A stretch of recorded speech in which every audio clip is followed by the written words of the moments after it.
Did you see that they're getting those? Oh, I know we signed cards for them. And if you see what the kids are getting? I think we should file charges against them. Okay. Is it?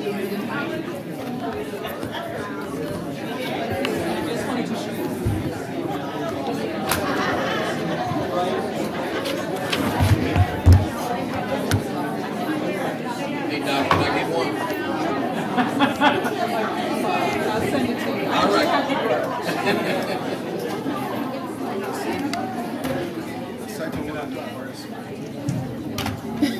Well, thank you.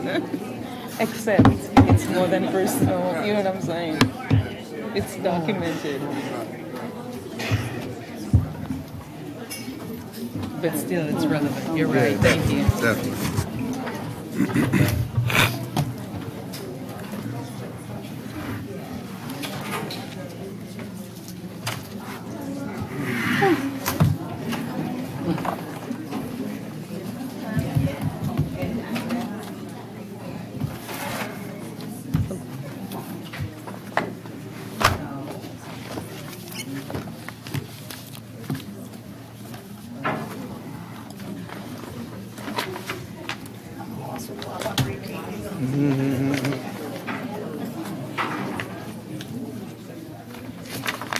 Wait for gas and come in and she'll go to the restroom. No worries. We're gonna get the budget here again, so.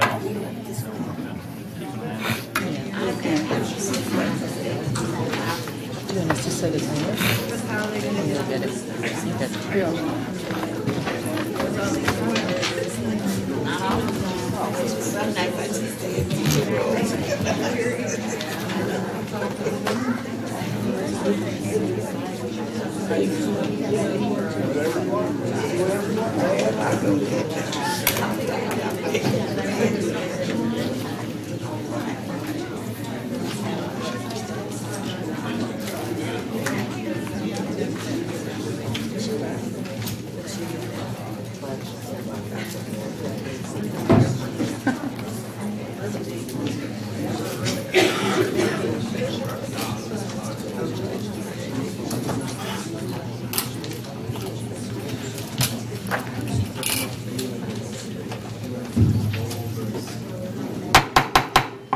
Good evening.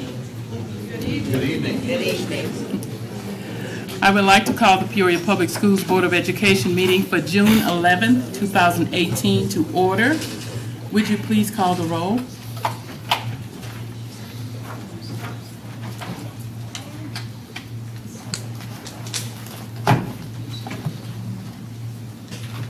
Mr. Wilson? Here. Dr. Winston-Abeles? Here. Mr. Shaw? Here.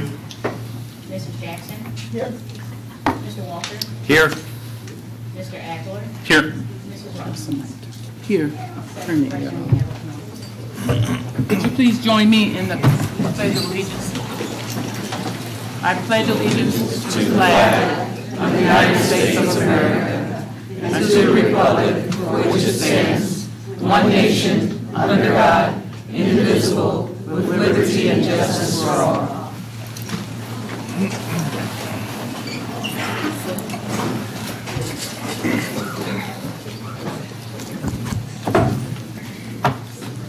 Thank you.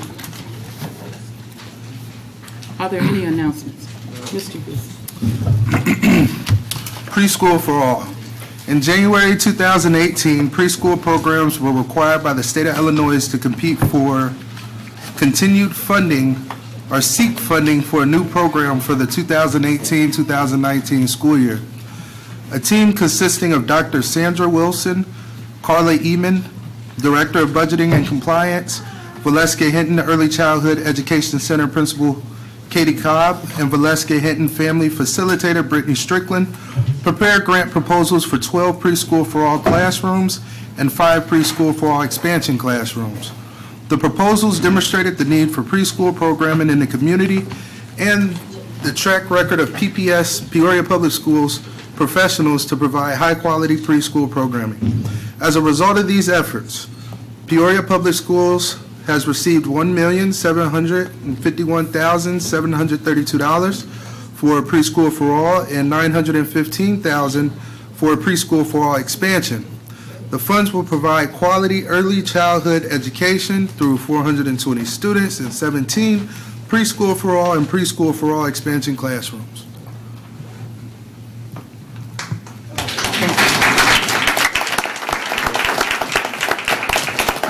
Mr. Shaw. Remarkable readers. Parents, please continue to encourage your students to read each day for at least 30 minutes to maintain their reading skill level during summer break. Remember to complete your Remarkable Readers tracking form to turn into your teacher in August to be eligible for prizes. Thank you. I don't have anything. Anyone else have any announcements? Mr. Walther? AT&T Aspire has awarded Peoria Public Schools Foundation a $10,000 grant for high school career and technical education. The grant specifically funds soft skills training, vocational education, and internship opportunities to build job skills leading to meaningful employment after graduation. Thank you, Susan Gersnich, Innovation and Grants Officer, Thomas Welch, Executive Director of Secondary Schools, and grant writer Linda Smith for their collaboration. Thank you. Any other announcements? Dr. Bob. Buenas noches, bienvenidos a todos. Good evening, welcome to everyone. Escuela del Verano Summer School. No es demasiado tarde para inscribirse en los programas del verano de Peoria Public Schools, incluyendo Lego, Robotics, y Coding. Summer School, it is not too late to enroll in Peoria Public School summer programs, including Lego, Robotics, and Coding. Most programs meet from 9 a.m. to noon and include breakfast and lunch. To enroll online, please go to www.peoriapublicschools.org and choose Summer School from the pull-down Curriculum and Instruction tab. Thank you. Any other announcements?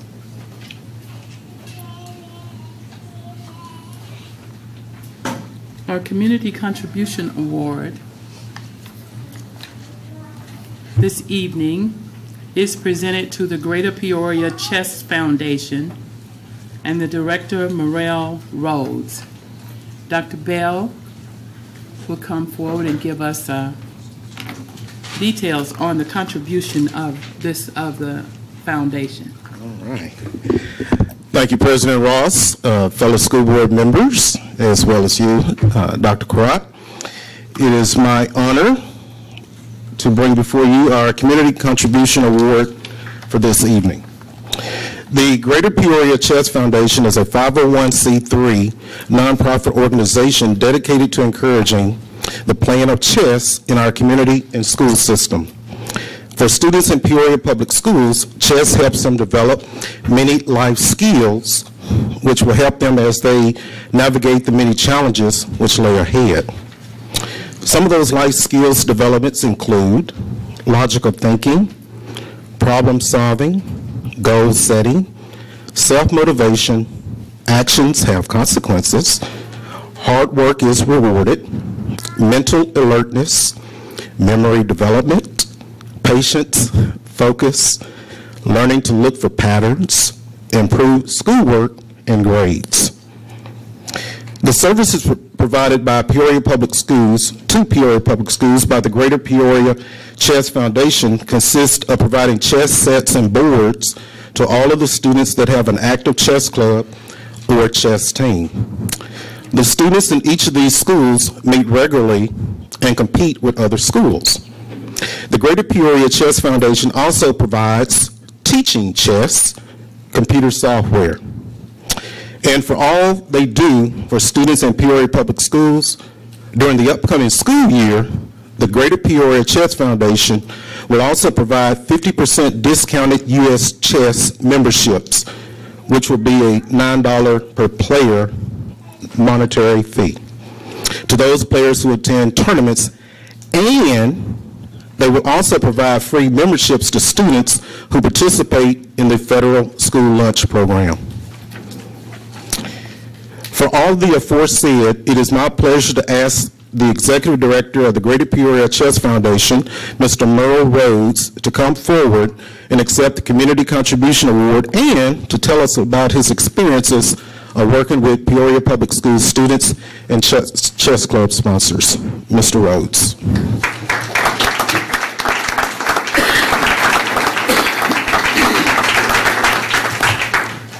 Well, I want to thank you for the award on behalf of the Greater Peoria Chess Foundation. We run a number of programs, many of which involve the district students. We have a Friday night chess club that meets every Friday night. We have a number of other tournaments and things like that. We held our first school-sponsored tournament this year at Von Steuben, and we had over 100 players from Peoria Public Schools participating. So it was very exciting to see all those kids playing and having a great deal of fun. So we're very happy to participate and very happy to work with the kids here in Peoria. Thank you. Thank you, sir. And on behalf of the school board, Dr. Karat has a small token of our appreciation. And while she's coming, I want to recognize that my first recollection with the chess club was with Mr.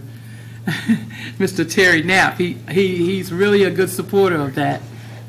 And I want to recognize you for that. The teachers union put 400 chess sets in the schools, 10 in each building, and it was responsible to the Chess Federation, Mike Leali and Chase Ingersoll at the time. But it was truly an outstanding thing for the kids. Great, thank you. And I remember as a principal at Whittier, actually, Merle, remember those days? I do We remember, go way yes. back. He provided chess sets to me, so good seeing you, and thank you for your continued. This is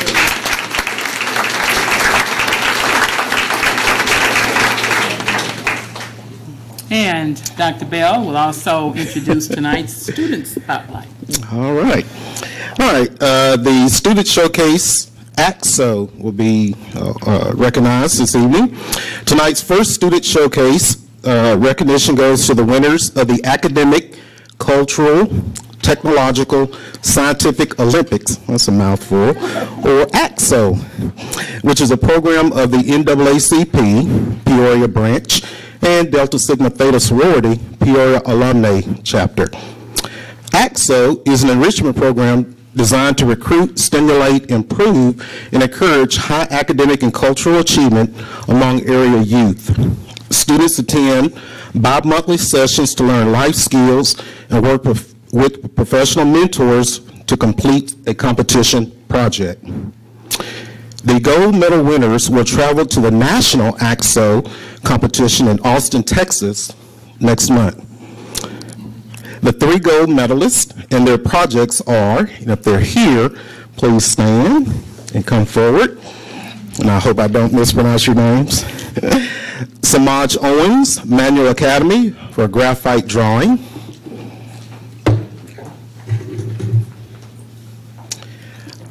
Lynette Shaw, Richwoods High Schools for short story writing. You guys come on out front. There you go. Ed Mackenzie Sipple, I got it, Peoria High School for poetry writing. Let's give them a round of applause. Thank you, guys. Thank you. All right, great job. Would you all like to have a few words to say? Yeah.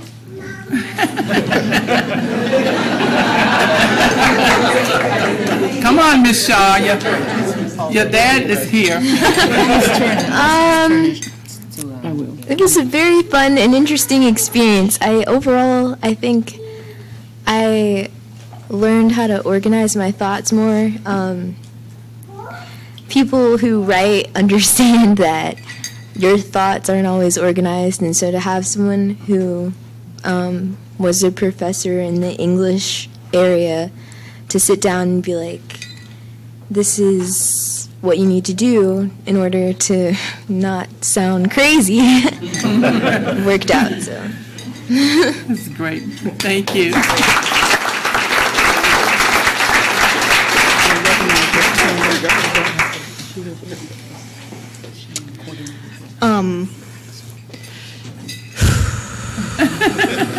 Take your time.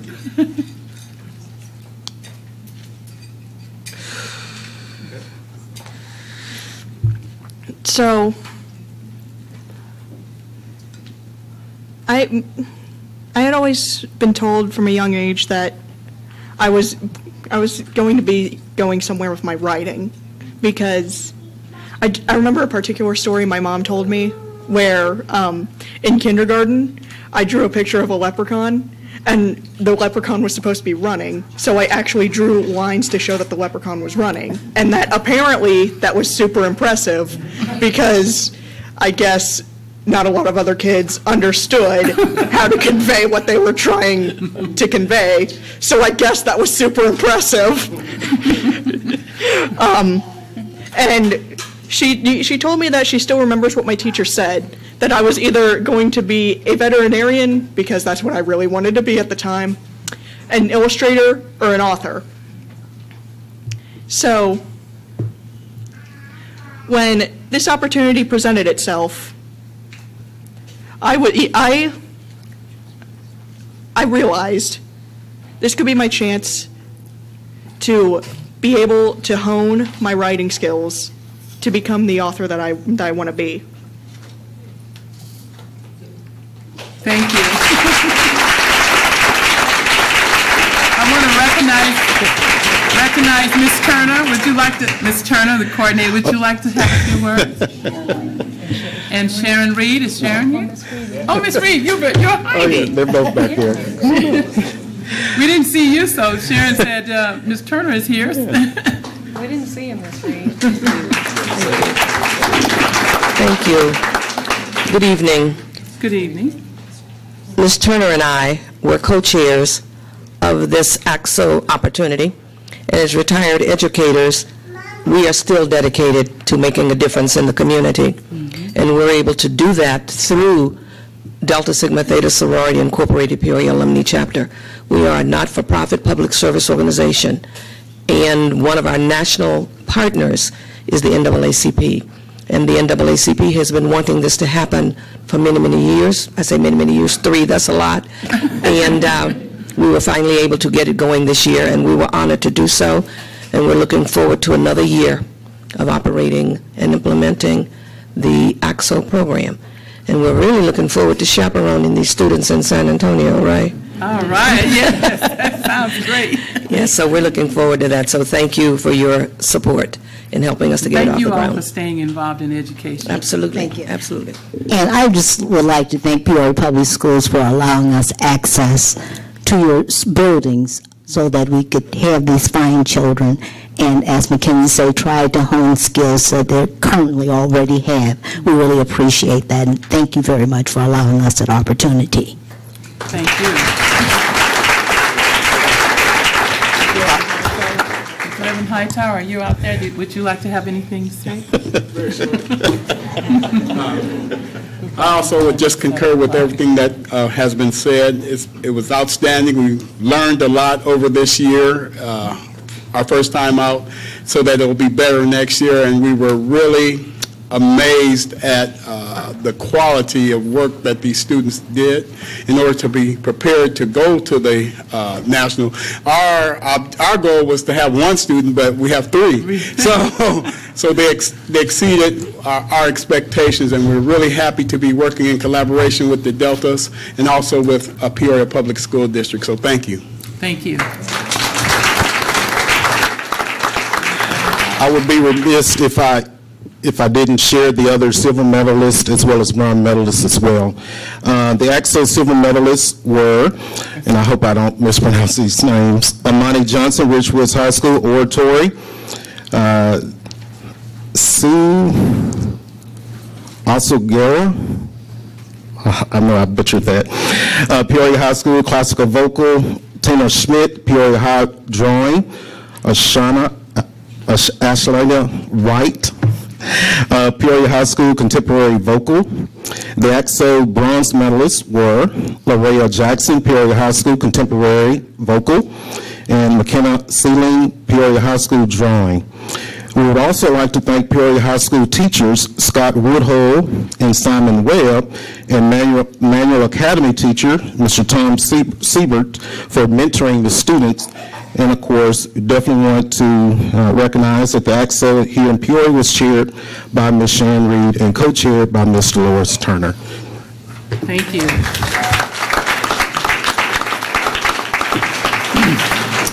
So at this time, we'll try to seamlessly transition to the budget hearing, which was previously announced for 7 o'clock, and we'll come right back to the student showcase after that. The budget hearing is now open.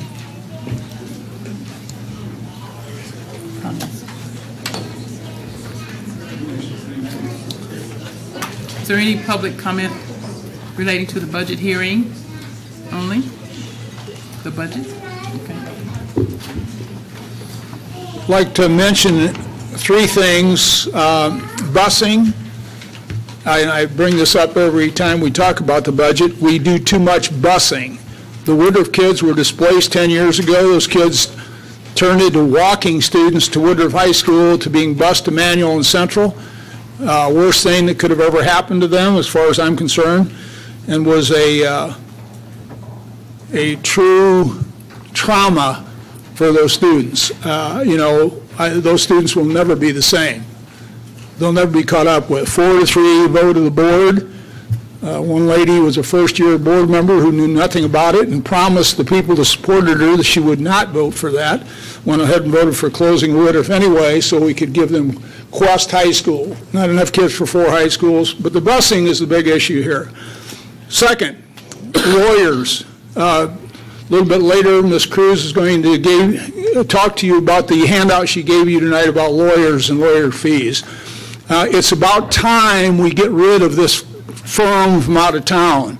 They're taking our money from Peoria, and this has been talked about before, spending it in suburbs of Chicago, charging us, as Ms. Cruz went over the bills, charging us for transportation down here, staying in hotels when they come down here to bargain our contract with our teachers and others. This is a waste of money. It's been on you for the last, 10 years? And it's time you get a new firm, especially a firm from Peoria that can recycle the money that we pay these attorneys. They can recycle the money here in Peoria in our grocery stores and our various businesses instead of spending it in the suburbs of Chicago. I think that's ridiculous. The last thing I'd like to mention is Quest. Today in the paper again, or yesterday, the Quest article, obviously talks about the fact that you can't even retain teachers. We talked about the fact that the students don't feel safe in the hallways. We gave you that material a couple of weeks ago. They don't feel safe in the classrooms. Their test scores are abominable for a STEM school. They don't have a calculus teacher. They don't have AP classes. And we pay them $5.2 million out of our budget. Next year, we're going to pay them $800,000, $600,000 to $800,000 more. It's going to be $6 million. Where are you going to get the extra $600,000 to $800,000 to give to Quest for the same thing they've been doing for the last 7 years, which is basically nothing? Giving them a longer day, running the teachers out, 48% retention on teachers, and this has gone on. They don't have any of the original teachers that started there 7 years ago. And I think it's important for you to consider not renewing the Quest contract, giving them advance notice so you don't inconvenience the children. Thank you much.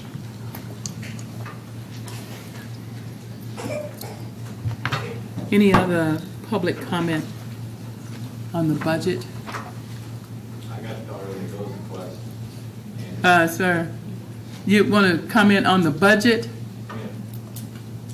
Just the budget. Mr. Berry, you're welcome to make a comment if you want to go to the podium, though.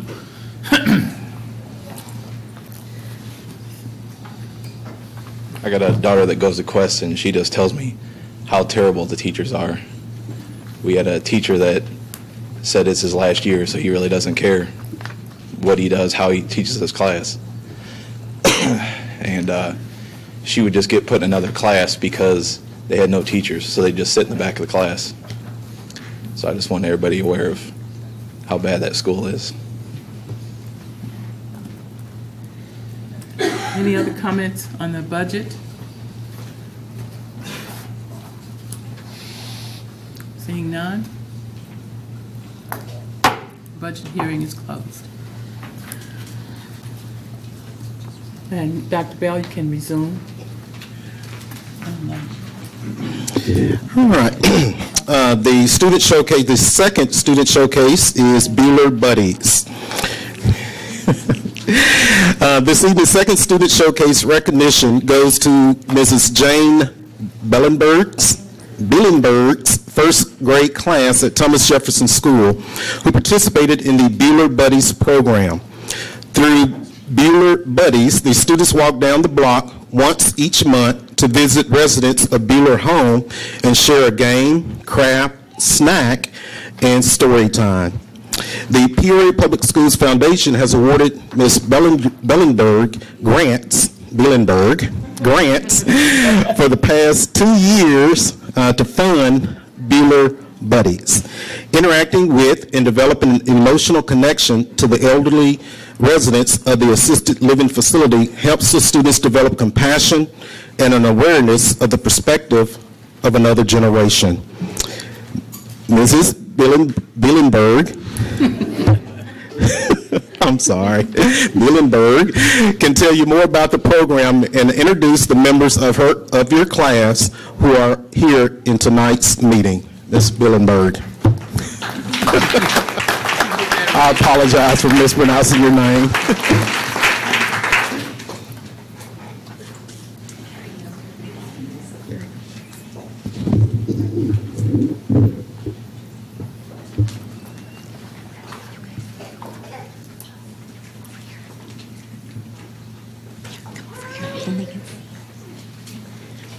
Good evening, Dr. Karat and board members.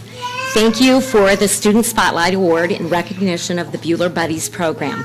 I would also like to thank the Peoria Public Schools Foundation and the Community Foundation of Central Illinois, which funded this classroom grant for the last 2 years. Before we talk about the Bueller Buddies program, I would like to tell you a little bit about my mom. She was the inspiration for this project. My mom lived to be 94 years old, and she spent several of her last years living in a nursing home. She was fortunate that 4 of her 5 children live in the Peoria area, and we visited her frequently. But unlike Mom, many of her fellow residents had very few or no visitors. Mom's experience living in a nursing home coincided with Peoria Public Schools' decision to provide social-emotional learning to all students in the district. This was my aha moment. My first grade students could visit our next door neighbors at Bueller home, and that experience would foster social emotional learning skills like cooperation, collaboration, respect, tolerance, patience. So I applied for the classroom grant. I was awarded the classroom grant. We walked to Bueller home once a month, and this involved a variety of activities, but there was no technology. We were totally unplugged, so it was a little bit of a challenge. And the other challenge was that I tried to come up with activities where we could all be seated at a table because many of the residents are not mobile. I have 2 of my first grade friends. They're actually second grade friends now. And this is James Mon, and this is Jocelyn Bear, and they have one of our Bueller Buddy bags that each student carried with them when we walked to Bueller home, and inside it are some of the things that we did. So, James, do you want to share some of the activities that we did?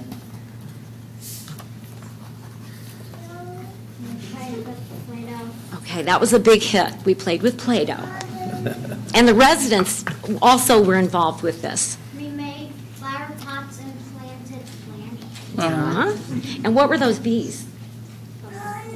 They were their thumbprints. And then Jocelyn's going to share what some of the other things that we did.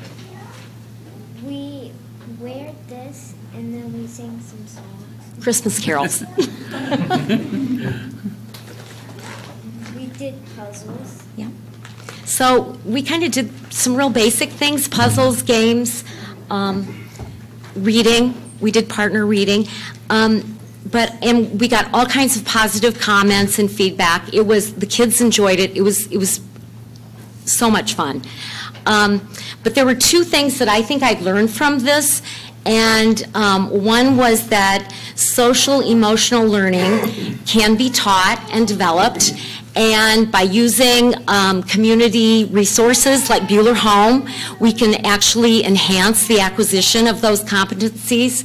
And the second thing, and I think this is the most important thing, that we can all do good, no matter if you're 6 years old or 60.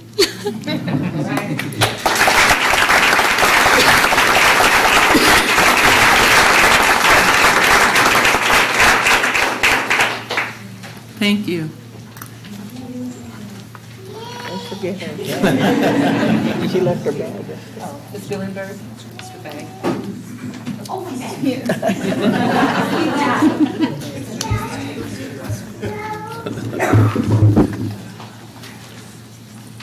Okay, next on the agenda is the most improved attendance for May.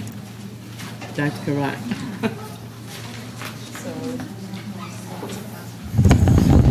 I was actually going to congratulate Mrs. Billenberg. She was one of my teachers at Whittier, and we had so much fun.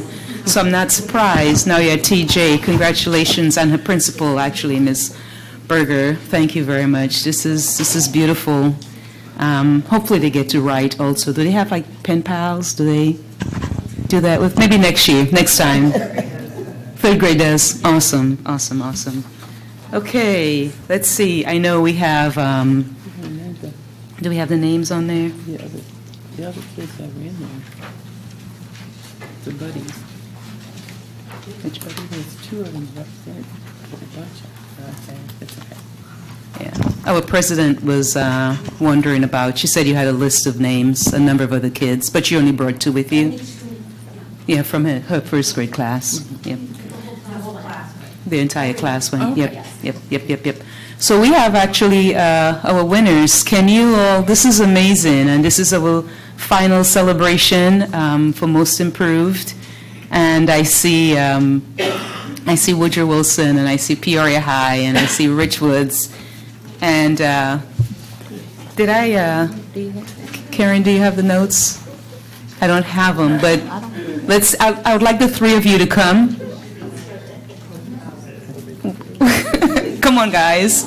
Oh, is it TJ? It's TJ, okay. Awesome. It's TJ and Peoria High and Richwoods. Beautiful. Let's all come up to the podium. Richwoods, Peoria High is saying we won again, so she has bragging rights. This is fun. Okay, principals, come up. Ms. B, Ms. Berger, are you third place? I'm third place. You're third place. You're in, though. Congratulations.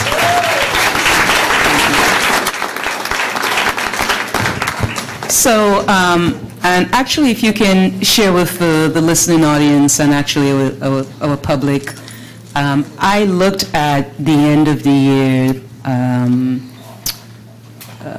attendance rating from last year to this year overall, and I believed you were in the green.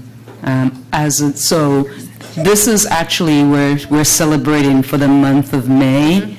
But also, as a result of your incremental monthly improvement, your school overall, when compared to last year, did better this year overall than last year.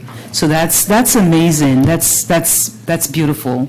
And wanted to thank you and your staff and your kids and your families, and then ask you if you have any additional feedback.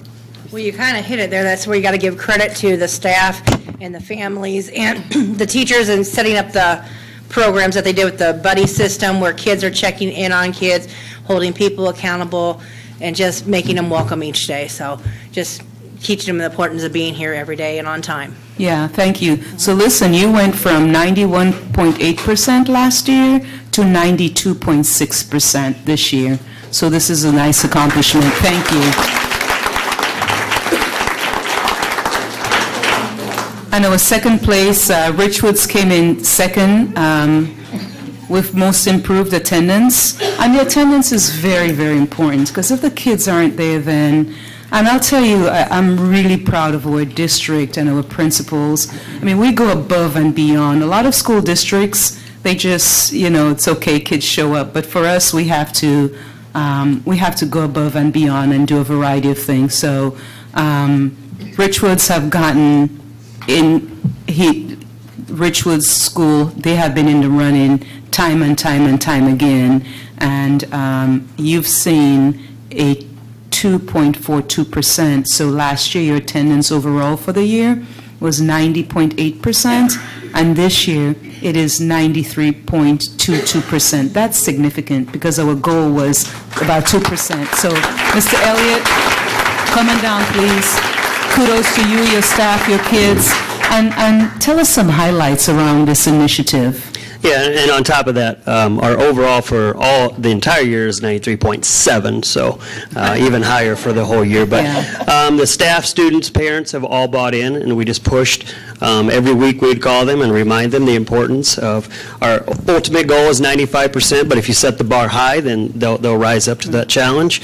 Our PTO, the Richwoods PTO, deserves a lot of credit. They hosted our monthly bake sales and our celebrations, so they kind of helped take that off our plate. To celebrate our students, so it's a big help in all the kids. I do want to say, to echo what you said, we've spent the last 45 minutes honoring kids, and so I want to applaud as we wrap up the year, applaud the board and Dr. Karat for these honors because there's a ton of negativity in our world, especially around education and sometimes in our city and in our district. But if we don't stop as adults to recognize why we're here and continue to recognize the amazing students we have and their accomplishments, then no one else will. So thank you. I appreciate that, Mr. Elliott. We have to accentuate the positive. And 93.7, if you round it up, 94% for high school, that's impressive. That's difficult to do. So this is beautiful. And then first place, Peoria High, Dr. Coleman, principal of Peoria High, another impressive statistics. They've increased by 6.2%. Last year, at this time, they were at 76.78%, so they've increased from that 76, let's say 77%, to 83%. So come on down, Peoria High. And you do have bragging rights, so I'll bring the stuff down to you. I just want to echo everything that Mr. Elliott has said, and in particular, Peoria High School, we really do get a bad rep, but we have kids coming to school every day for a reason, and we're excited about that, and I want to acknowledge our PTO president is here, and if it wasn't for our PTO, they make huge financial donations to us so that we can buy those hot chips and encourage our kids to come to school, so we owe it all to her and our parents because they are amazing. So again, thank you for this opportunity. Peoria High has won every month except for December, so just want to put that on record. So we, again, plan on doing the same.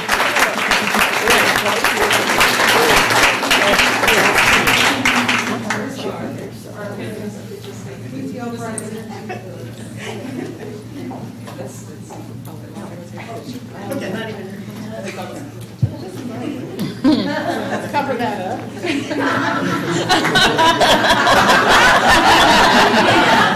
She covered up Richmond. It's so funny.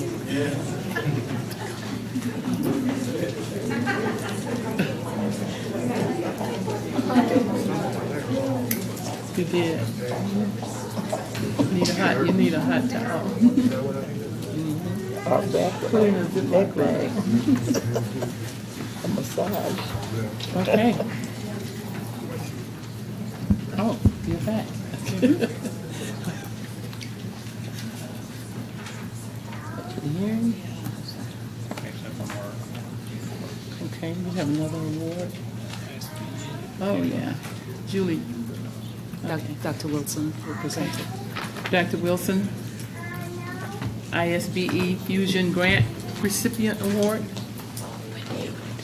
President Ross, board members, and Dr. Crott, I would like to ask Julie Diegnan, the principal of Whittier School, to come up and just give you a few pieces of information. Whittier School was selected by the Governor's Office of Illinois Bicentennial to receive a 3-year Illinois Bicentennial STEM Fusion Grant. So Julie went above and beyond, saw this in a weekly state superintendent bulletin, and thought this would be a neat idea. And she says, what do you think? I said, try it, and guess what? She got it. So I'd like her just to tell you a few things about that. Thank you, Dr. Wilson. Thank you, Dr. Wilson, Dr. Crott, board, community. I would like to thank one of our teachers, Colleen Haddock, first, because she really started this push for our love for STEM at Whittier by hosting our STEM night, and it was amazing, April 24th. Huge attendance. It was just so exciting. So I saw this on from Tony Smith. We get a weekly bulletin, and so first I pushed it out to her and said, what do you think? And she's like, I'm in. So I was like, okay, we can do this. So we wrote the grant around April. Of course, we asked Dr. Wilson first to see if, because we need her signature on it, so we did that. That's right. And it is actually, it's a 3-year commitment, and it's $1,000 a year for 3 years, but the best part is the professional development for our teachers. We have 4 teachers who will be attending free of charge a STEM fusion training from the Illinois Science Math Academy. So it's really, it's hands-on, it's involved, and then we will purchase the supplies to go with that. And our we have to do 2 modules every year. Our first one will be climate and engineering. So the students will be getting fully immersed in the climate and engineering piece of that. So thank you so much for allowing us the opportunity to grow and stretch our wings and be the best that we can be. And thank you to our staff and our community for supporting that also. Thank you.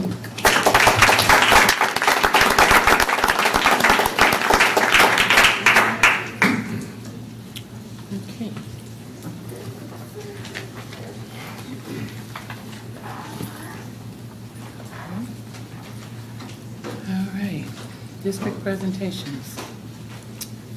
Do you want to move that?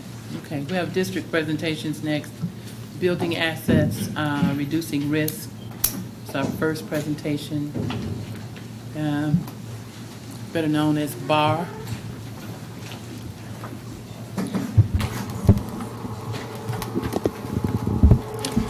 Good evening, board members, President Ross, Superintendent Karat.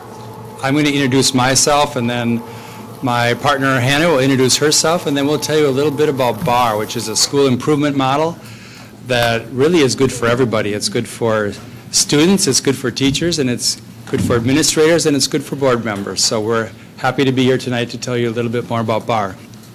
My name is Rob Metz. I'm the Deputy Director of BAR. I just retired after working for 36 years in Minnesota's public schools. I started as an elementary teacher, then I became an elementary principal, then a high school principal, and then superintendent. The last 20 years I worked in St. Louis Park, Minnesota, which is right next to Minneapolis on the western side. And lucky for me, that's where BAR started. It was the first BAR school. So I learned about the BAR model as a high school principal in St. Louis Park, and then as I became superintendent, I saw it from the superintendent side, and we're really excited to tell you about it tonight. Thank you so much for having us. My name is Hannah Hinkins. I'm the Director of External Affairs for the BAR Center. For the past 6 years, I worked for the Obama administration in the Domestic Policy Council, but more importantly, I'm from the area. Grew up in Lincoln, went to Illinois Central. So excited to be here, especially excited to be here.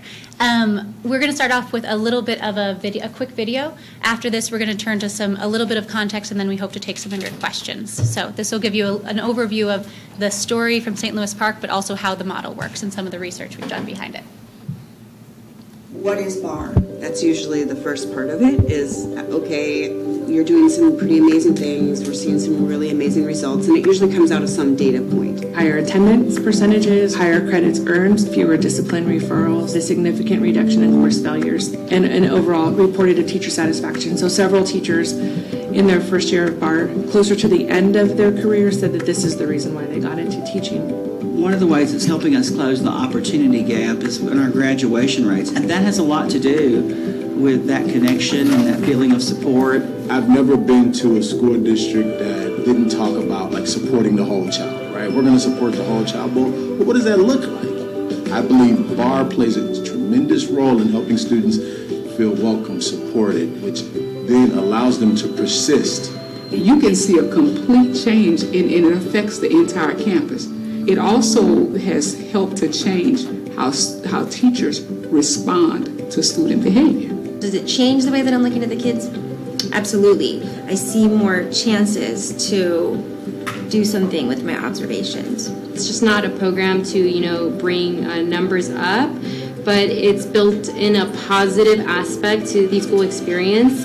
It transformed the way teachers see school, transforms the way kids see school. BAR really brings teachers together, kids together, and families together, and that's better for all of us in the end.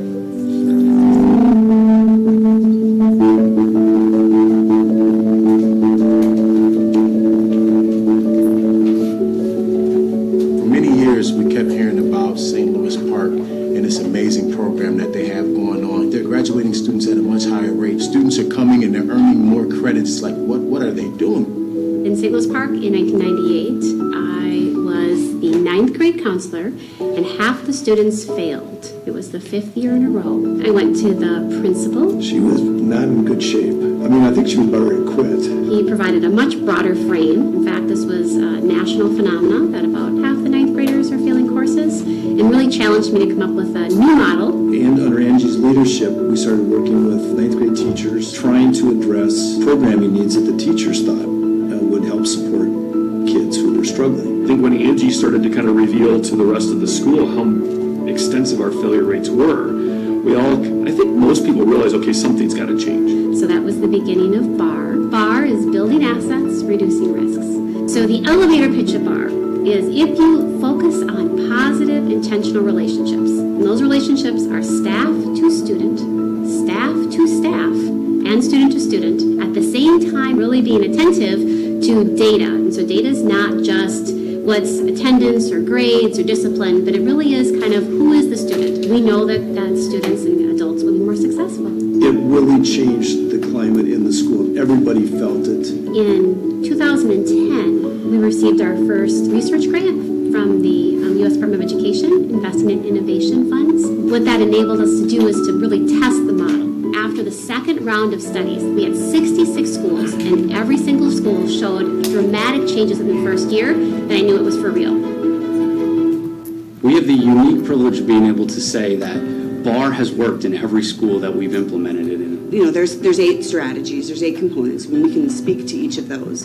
And usually schools will say, well, I'm doing that, or we kind of already get that. The unique part of BAR is that it's using all 8 of those together, and it's the connectedness of all 8. If you don't know a kid, you can't teach a kid effectively. And if a kid doesn't trust you, which is what BAR does, is build relationships, then you can get kids to learn in a way that you never could before. So when a school signs on, there's support all the way through, because it isn't easy to transform education. And that's why we know the support needs to be there. The coordinator is put into place usually pretty early on, and that coordinator is provided with a variety of support. And there's also trainings throughout the year for the teachers to interact with other teachers across schools that are also implementing BAR. It brings together people from around the country that you would have never met if it weren't for BAR, and now you have that connection with them. I tell them we did that freshman year. It made me think a lot deeper into things and like stuff that I never expected to talk about in school, especially as freshmen. The teachers working together with the same students is a critical aspect of it, that block unit. You're off of your island. Through BAR, I interact with the kids, science and math teachers, which I would have never done before. What's the most critical portion of BAR? For a teacher, I say it's our block meeting. It's our opportunity to come together and compare notes on students. We meet at least once a week to do block meetings, and then anything they can't do as a teacher, if it's outside their scope, I take that back to risk review. The risk review team supports a student at school, but also looks for community resources to help support students and sometimes their families as well. Nobody slips through the cracks because we're looking at it in a very systemic way. We want to keep our families engaged in the process, which allows the parents and the teachers to be able to provide feedback to the staff, to the bar coordinator, in a way to be able to then scale the impact that we're providing. It's been really exciting just to talk to other principals. It takes a lot of practices that occur in isolation on many campuses and puts them all together under one umbrella, which would be BAR. One of the key pieces about BAR is it's same students, same teachers, better results. I have not a doubt in my mind that it will help almost every school to get better results than they currently do, and to have a better school climate and just have more fun at school. So a BAR school that's implementing all 8 strategies, you can notably feel when you go there.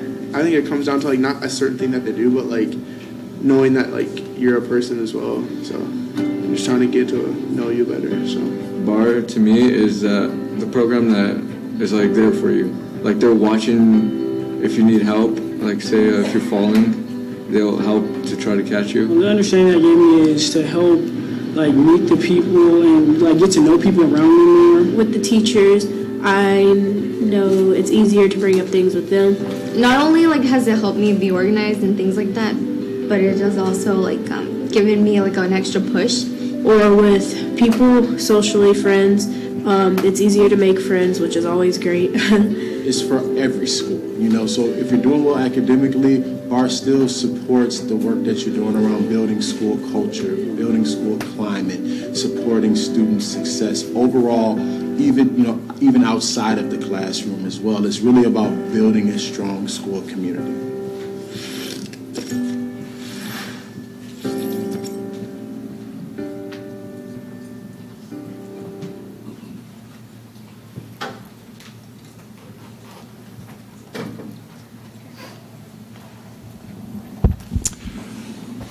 All right, so a quick review of some of the terminology here. BAR is built on 2 pillars, relationships and data. When we talk about relationships, we're talking about 3 different kinds. Teacher to teacher, student to student, and of course, teacher to student. I have to say, when I was a new high school principal coming to St. Louis Park, I was skeptical, because I tried for many, many years of my career academic interventions to get academic results. And I had a little bit of success, but the fact that a relationship-based intervention, which is what BAR is, got tremendous academic results really blew my mind. And so when you think of relationships, relationships is the intervention to get the academic results. It's also based on data. And in a BAR school, when we talk about data, we're not talking about just grades, attendance, discipline records, which we include, but every single thing we get to know about that student, everything. They're wearing the same clothes 3 days in a row. They're hanging around with a different friend group. Everything we know becomes usable data that we use as we work on relationships with them. This slide shows my old high school, St. Louis Park High School, which BAR started in 20 years ago, so it has a long track record there, so it's allowed us to study it over time. And I'm going to show you 3 quick graphs. The top right-hand corner was our 9th grade failure rate. You can see before BAR, about 45% of our freshmen failed at least 1 class. Now that number is down to under 20%. That is a key number in a high school. I could look at my 9th grade failure rate and predict my graduation rate 3 years later almost exactly. If you pass all of your 9th grade classes, you're going to graduate in 4 years almost 100% of the time. But if you don't pass all your 9th grade classes, now you're in 10th grade, you have to take all your 10th grade classes plus 4 9th grade classes. You get behind and you climb uphill the entire way to graduation. So reducing that 9th grade failure rate is critical, and that's what BAR does, and it does it quickly. On the bottom left-hand corner shows our 4-year graduation rate. And you can see we eventually got our graduation rate above 90%. For all of our demographic groups, our Black and Hispanic graduation rate got above 90%. And in Minnesota, the state average is 65%. So passing 9th grade classes is the key to increasing that graduation rate. And then it really increased our rigor, the number of students who took AP and IB classes at our high school. Over time, as students get to 10th grade, obviously if you're in 10th grade and you failed 3 9th grade classes, you're probably not going to sign up for AP US History.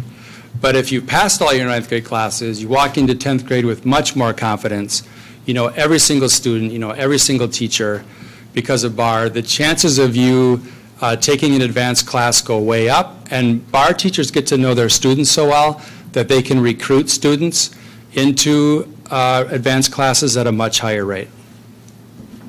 And this was touched on briefly in the video, but just a little bit how BAR has expanded beyond St. Louis Park. It was through the Department of Education's Investing in Innovation grants. So this started out by a good idea from an educator, as we saw Angie in the video. So they first got the development grant to see how does this work with researchers to really prove that out. The validation grant, you can add 3 zeros on there. That was to test it in a rural school in Maine and a giant school in California, really see that it could work in different settings, and then go out to 11 different schools. These are all randomized control trials within schools. And now we are part of the Scale Up grant. We are working with the American Institutes for Research for both of these latter 2 grants. We are the only program to make it through all 3 levels of this research-based program at the Department of Education. And so this has taken us from 1 school in 2010 when she got that first grant, and will be in more than 100 in this coming year. And I did this on the plane coming here, so it's the development grant was $4 million, the validation grant was $10 million, and the scale-up grant was $20 million. So BAR has received a significant amount of federal funding to continue to test this model, and has gone up against the most outstanding institutions in the country. A teacher wrote this, developed this model, and a group of teachers in a high school invented this model, and they're competing against the Smithsonian Institution and Johns Hopkins and Harvard for this funding, and have received it. So it's pretty amazing.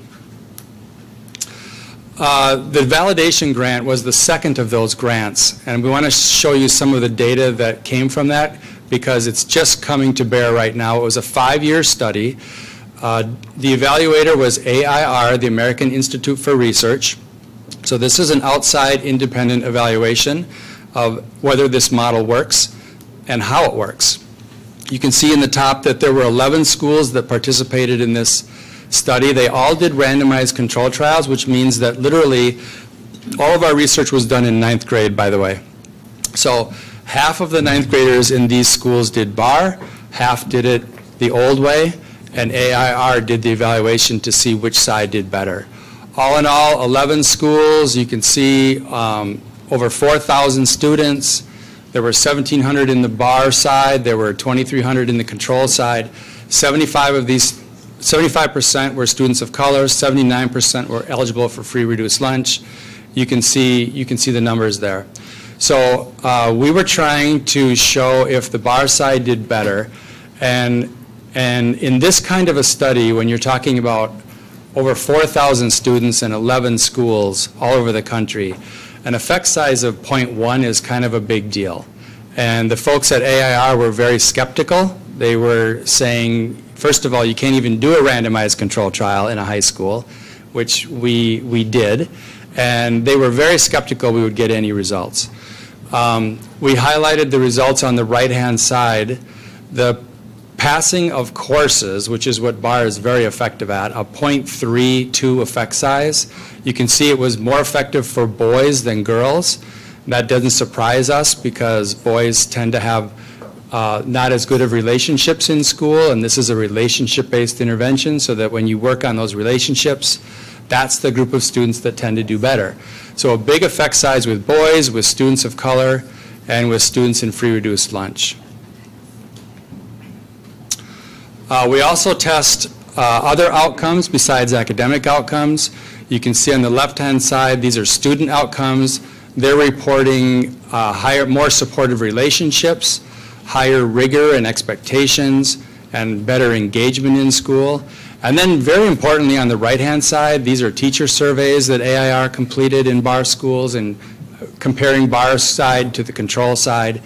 And you can see on the BAR side, teachers see higher collaboration, better use of data, They view the school supports in a higher light. They feel like they're making a difference.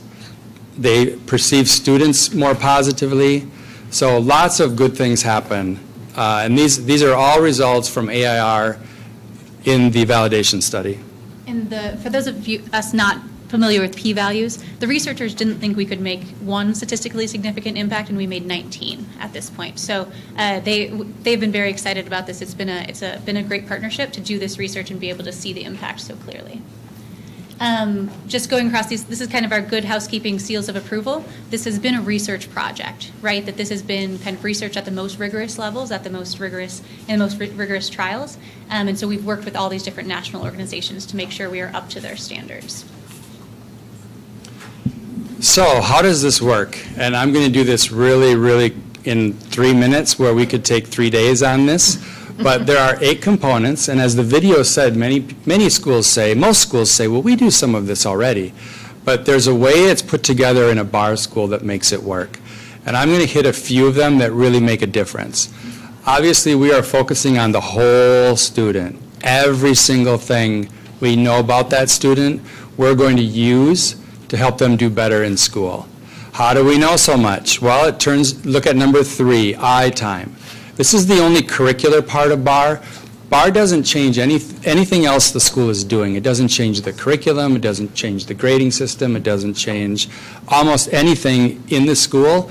But it does require that the classroom teachers use an I-time curriculum. I-time is, think of it as like a social-emotional icebreaker type experience. There's a 30-minute lesson every week, and teachers take turns delivering this lesson. So there's something magical when the science teacher takes 30 to 45 minutes once every 4 weeks out of science and does an I-time lesson. The goal is to get to know your students better and for them to get to know you better. A quick example is the first I-time that a 9th grader does is called What's on Your Plate? And it's literally a paper plate. And the object of the lesson is for each student to describe what their responsibilities are once they leave the school at the end of the day until they get back the next morning. So the students fill out the plate, so does the teacher, and then they share it. And in that one lesson, they get to know each other so much better. The students start knowing each other better. They get to know their teacher better. The teacher gets to know them better. And if you do an I-time lesson once a week for an entire year, you're going to build a great rapport among your team. Number 4, the students are organized into cohorts. So think of 9th grade teams. And if this side of the board table, if you were all 9th grade teachers, and we assigned you 150 students that rotated among your classes, they took other classes too, but you are assigned a cohort of students. Number 5, cohorts of teachers. So think of organizing your 9th grade into teams of teachers and students. You're doing I-times, taking turns, one per week of you is doing an I-time, and over the course of the year, you're getting to know those kids so much better. Then you meet at least twice a week to go through your list of students that you share and to create interventions for them. You're going to level them, a level 0, 1, 2, or 3. A 0 means they're thriving, a 1 means they have maybe an issue, a 2 means they have multiple issues, a 3 means they have lifelong, very complicated issues. You're going to refer the 3s to the next group called risk review. That's a group of helping professionals, psychologists, social workers, assistant principals, police liaison officers. They're going to do the same leveling process with the 3s, and they're going to try to connect their families to outside resources. If you focus on the 0s, 1s, and 2s, track their grades, their attendance, their discipline, plus everything you're learning about them in I-time, you're going to create a very detailed spreadsheet of a tremendous amount of information. And then when they start to need help, you're going to intervene. So one quick example, let's say Hannah's in your class and she's got 6 missing assignments in art, and none of you teach art, but you're tracking all of her grades, her attendance, her discipline, and you see she's in danger of failing art. You say as a teacher team, which of us has the best relationship with Hannah? And maybe it's the science teacher.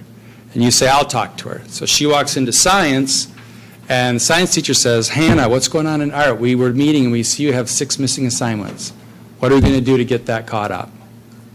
You're going to create a quick intervention as a team to try to get Hannah to get that work in. And because you have a relationship with her, she's likely going to respond positively. When you compare that kind of a system to most schools in America still, where a student goes from one class to another, to another, to another, to another, and no other teacher knows what other classes they're taking. They don't care what other classes they're taking. They don't care how well they're doing in their other classes. They have no way of keeping track of it. In a bar school, we're organized the school in a different way where there's a team looking out for every student, and it makes a big difference. AIR took all the statistics from all of the studies and the thousands of students, and they tried to make a simple chart to show, why does this work? And they said if you train and coach staff to increase positive, intentional relationships and use of data, then students will experience an increase in rigor and expectations and engagement, just like Hannah did. She wasn't allowed not to turn those in. You were holding her accountable by challenging her and requiring her to work on that and get that in. Then students attend more school and have fewer behavior issues, and that results in academic success. So how do relationship-based interventions produce academic results? That's how. How do you become a bar school? Well, there's 3 different ways right now. We are growing fast. In 2010, there was only 1 bar school in the United States, and that was St. Louis Park, Minnesota. Now there's going to be over 100 next year. You can invest. So to purchase bar, which provides 3 years of training and coaching. So we send teams of people to the school for 3 years to train and coach a school on how to do this. And every trainer and every coach is a bar educator. Yeah. It's $40,000 the first year, $30,000 the second, and $30,000 the third. If you're part of the scale-up research, and we are doing more research on high schools right now as part of the scale-up grant, there really is no cost, but there are some catches. And a third way of doing it is through philanthropy. We have the state of Massachusetts just paid for 3 bar schools in Boston. There are a big business in Minnesota, Anderson Windows, that paid for 5 bar schools in Minnesota. Sometimes philanthropists see this and they like it and they pay the cost. The training and coaching involves 3 years of training and coaching. There are 2 days of training in the summer, 3 years in a row. And then there's a coach that's assigned to the school, and that coach provides unlimited virtual coaching, and they do 10 on-site visits during the 3 years where they come to the school and they literally observe eye times, they observe the block meetings of the teachers, they observe risk review, they give immediate feedback, and they coach a school so that they can implement to fidelity. And then the last slide we have before we answer your questions is really about the return on investment. So I wanted to give you an example because we actually saved a lot of money by doing bar, and we're seeing that many schools around the country that are doing bar are saving money. So I just wanted to give you a quick example. So let's say you have a freshman class of 400, and 150 fail 1 class, and 50 fail 2 classes. That means that there have to be 250 classes that have to be made up somewhere along the line. I'm assuming these are required classes like English, science, social studies, math. If there's 30 students in a class, that means at least 8 sections have to be made up, which in my world was about between 1.6 FTE and 1.8 FTE. In other words, I had to have 2 teachers in 10th grade that literally retaught 9th grade classes, and that was expensive. Now, if that school does bar and fewer students fail 9th grade classes, let's say only 75 fail 1 class and 25 fail 2, there's 125 classes that need to be made up. That costs $56,000 instead of $112,000. And we've saved a lot of money. We've saved more than the $40,000 investment the very first year. In my case, because St. Louis Park was doing bar for 20 years, we're the longest example of this. When we started, we had an alternative school that our students went to if they were not going to make it in graduating at our school. And after a while, we had, when 85% of your 9th graders are passing all their classes, and they're all making track toward graduation, we didn't have nearly as many students who needed to go to the ALC. So we closed the ALC, which saved us hundreds of thousands of dollars. And the students that did need to go to an ALC, we sent them to a neighbor's ALC.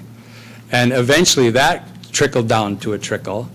So not only were we saving year after year after year by not having to reteach repeat classes, but we ended up closing our whole alternative school and really drastically shrinking the size of our summer school. So 9th grade is the key year. That's the year where all of our research is, and that's where we place BAR when we go into a school. And the average percent drop in failures in 9th grade, 34.5%. 34.5% the very first year. So depending on how big your 9th grade class is, you can calculate what your savings is going to be the second year. So we're trying to tell people there is a cost, but it's really an investment. And not only does the school climate improve, your graduation rates go up, discipline tends to get better, and it really ends up saving money instead of costing money. And this is showing our network from this past year. So just showing that we're a part of kind of a broader network. We will be in Illinois this coming academic year. We're in 3 schools in Chicago. We would be excited to be in Central Illinois as well, and we'll also be in New York schools. What we're trying to do right now is really share the learnings from across the network, so connect BAR schools with similar schools to really kind of learn from each other as well, through the trainings and through the conference and otherwise. And then I'll just wrap up by saying we met some of your board members and administrators and teachers at a Turn event, which was a good experience for us, and that's why we're here, because we've made a connection there with your team, and they asked us to come back and share more about BAR and answer your questions. So thank you for having us. What questions do you have? Anyone have questions? Pretty comprehensive presentation. Dr. Bob? Not a surprise. Hi, I'm Dr. Bob. Nice to meet you. How have you been? I have to be transparent here and say that I'm going to attempt to be as objective as possible. But my daughter was born in St. Louis Park, and I spent 2 happy years at the University of Minnesota learning how to say toast. We lived in Hopkins. Could you explain to us why it's important that you have randomized controlled trials? Yes, well, when you get an I-3 grant, the federal government requires an outside evaluator to do the evaluation. So it's not just us telling people it works, and so it's a truly transparent, authentic evaluation. And in school world, AIR told us that the most rigorous test is a randomized control trial, where the first one we did was in Hemet, California. Hemet High School has about 900 freshmen, and a lot of Hispanic students, a lot of immigrant students new to the United States, a giant school. And they not only randomized the students, but they randomized the teachers. So half of them went on one side, half of them went on the other side. One of the difficult things about a randomized control trial is the teachers on the control side can't use BAR. They have to do business as usual. And about halfway through the year, they hear their teacher friends talking on the BAR side, how they're meeting together, they're learning so much about the students, they're having fun, and it's really hard to keep it separate. But the quick answer is that it's the most, my view, based on what AIR tells us, is it's the most rigorous, authentic evaluation to see whether something actually works. One of the interesting things is within these schools, they weren't allowed to talk about BAR, right, to try to keep it as clean as possible. There was some bleed over, as Rob's saying, which actually hurts our impact level some. But even in the view of the administrator, the same administrator was viewed by the BAR teachers as dramatically more effective than the control side teachers viewed that same human. When it comes, if a school district would make the investment with BAR and it wanted to measure its own progress, what support would you add in terms of helping them do that, and specifically helping them do that in a way that's as rigorous as what you're presenting here? Yeah, that's a very good question. The scale-up grant requires 66 more randomized control trials. It also gave us a lot of seed money. So I tell people it's like we were on Shark Tank and we won. So we have the money to try to scale, to go from 1 McDonald's to 250 McDonald's. We're trying to go from 1 bar school to 250 bar schools and get the same result in the 250th school as we did in the first school. We're working with a software company in Minneapolis called PDA, and they're designing a tool for us that's almost complete so that a bar school will enter their data from their site. It'll go into our PDA tool, and it'll spit back to them a fabulous report, but it'll also allow us to slice and dice the data so we can much more easily compare like school to like school. Also, our 3 years of coaching, 10 site visits, that's the key. The amount of support an investment school gets is the exact same amount of support that a scale-up school gets. So you're assigned a coach. That coach makes weekly calls. We have PLCs around the country that are on virtual calls, so all the lead people in all the bar schools around the country meet. So I would say the coaching is the key. That's where the support comes from. Thank you. I was going to get a little bit nerdy and go into another question, but I'm not. I think I'm just going to make a comment, and that is that I would ask all of my colleagues to review what we've just seen, that in my professional opinion, the kind of work we're seeing here in terms of randomized controls, and more specifically that we're seeing effect sizes reported, and if it's the first time you've seen them, that doesn't surprise me because it's not common, but that is the absolute highest standard of academic and public research rigor that there is. Once you report an effect size, you can no longer hide behind your data because you're telling the world not that you just have a difference between groups, but the magnitude of that difference. And that's why a lot of folks don't want to report effect sizes. And so I appreciate the fact that you did. Thank you.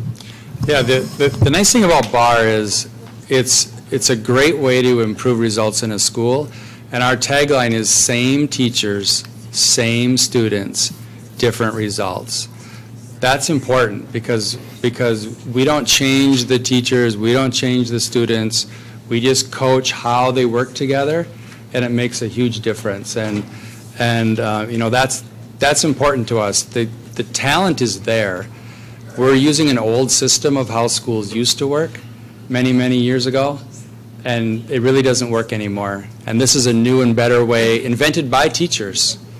That's another reason it works. It was invented by teachers in a real school, in a real place, and so it's exciting to tell people about it. And in some of the surveys, you'll see the teachers reporting, just being a part of that team removes some of the silos that Rob was talking about. So reinvigorating kind of more experienced teachers, but also giving the supports to the newer teachers. We're excited to do some research, hopefully in a next grant cycle, to look at retention rates also, because we see a lot of anecdotal evidence that this is the reason that they got into teaching, as you heard in the video. Ms. Jackson, did you have your hand up? Yes, I did. Okay. Thank you. I guess I'd like to ask this. I was at the Turn conference, so I heard the presentation. I think it was the first day, wasn't it? Mm-hmm. I guess I'll ask, and I don't know whether I'm asking the superintendent or you, is that we have put some programs in place recently, and I guess I'll ask, how is this program going to interface with what we've started and what we're doing and new programming that we've put in, and how is that going to interact as we move forward in some of the things that the board has already got, and how can a bar work effectively with those programmings? And since the superintendent really implements this program, the board does not. And I guess my question is to you is, have you talked to our superintendent and his staff about this particular program, and what happens if she decides to bring that to the board for a vote or anything? We have not yet, but we really are glad we're here tonight. I will tell you some of the kind of the non-negotiables about a bar school, and that might answer your first question. So in the 9th grade, the teachers have to be organized in teams, and the students have to be organized in cohorts. That's something that has to happen, or the whole system won't work. The other thing that has to happen is the teacher teams have to be able to meet at least twice a week. There are some that try to get by with once a week, and you could possibly do that, but twice a week would be ideal. And so finding time for the teachers to meet is a key. And so schools that take this on need to look at their schedule, and we help them with that and say, okay, how can we organize our 9th graders into cohorts with teams of teachers, and how can we get those teachers' times to meet? That's really the non-negotiable part. And the coordinator. Yeah, and there has to be someone at the school that we can coach. So we call them a coordinator. In most schools, it's a half-time position. In small schools, they just might assign it to somebody that's already there. But in big schools, they really have to have a half-time dedicated position at least, so that we can coach and train them. They're at the team meetings. They're facilitating the meetings, making sure that they're running properly. So those are kind of the non-negotiables. Just one other comment on other initiatives that you have going. Many schools have, I see Avid banners behind you. We say we play nicely in the sandbox, right? A lot of schools have many initiatives going on. We kind of work well with some of these others and complement many of them, and work with many schools who are running other initiatives concurrently. Well, I guess my whole thing is, I think we started it wrong. It should have started with the superintendent and her staff, mainly because she's the one that will be implementing it, and we're going to hold her accountable. She can't hold us accountable, but we need to hold her accountable for things. And that's why I asked, had you met with the superintendent and talked to the superintendent about BAR, so you got input from her regarding the programs that we presently have, how they are going to work with the other programming that we've started and started doing. I think that if BAR is really important, then we need to start from the beginning, and that is meet with our superintendent and staff and get all the information you need, because I think it's a good program. It's just that we're not the one that implements it. So we need to get information from her as to what we do as a board to vote on something like that. Yep, that's good feedback. Thank you. We realize you're here to do a presentation and not looking for any decision tonight. Right. And Dr. Karat, did you have something? Well, just to respond to Mrs. Jackson's feedback, it's a great question, Ms. Jackson, and it's nice to hear the non-negotiable. I was a high school principal, and I ran a talent development high school, so this is very similar. We had block schedule. We had with teachers were in teams. I mean, exactly. The steps were not outlined in terms of 10 steps, but we had cohorts of kids, and we had where individuals were monitoring. We call it the early warning indicators, and then individuals who are struggling. And we're actually doing. You may not like to hear this, but we're doing a lot of that. But definitely, we could. I'm interested in the pilots and the collaboration that does not require financial investment. So I forgot what category that was called, but do you know which one I'm referring to? Yeah, the Scale Up Project. The Scale Up Project. Yes. We would definitely, under a high school, the executive director who's over our high school, Mr. Welch, that would, if in fact, and obviously this would not be anything for next year, for sure, because schedules have, these things happen a year ahead of schedule, but there would definitely be quite a bit of changes that would be required to fulfill your non-negotiables. And just to comment on the scale-up project, so that is at AIR's discretion. So all schools apply, and we encourage it. This past year, I think we had 40-some schools apply for 20 slots. This next year, we expect additional interest. So just to be very clear that the AIR researchers choose those, and then beyond that, 50% of those schools are then slotted as control schools. So they can't implement that following year. They have to not implement anything new, wait a year, and then implement the following year. So it is being a part of that research study. Correct. Understood. Hopefully we could be looked upon favorably because we have a very close relationship with AIR. Actually, they're doing work for us right now. So, yeah. Yeah, other questions from any other board members? We have some student board members.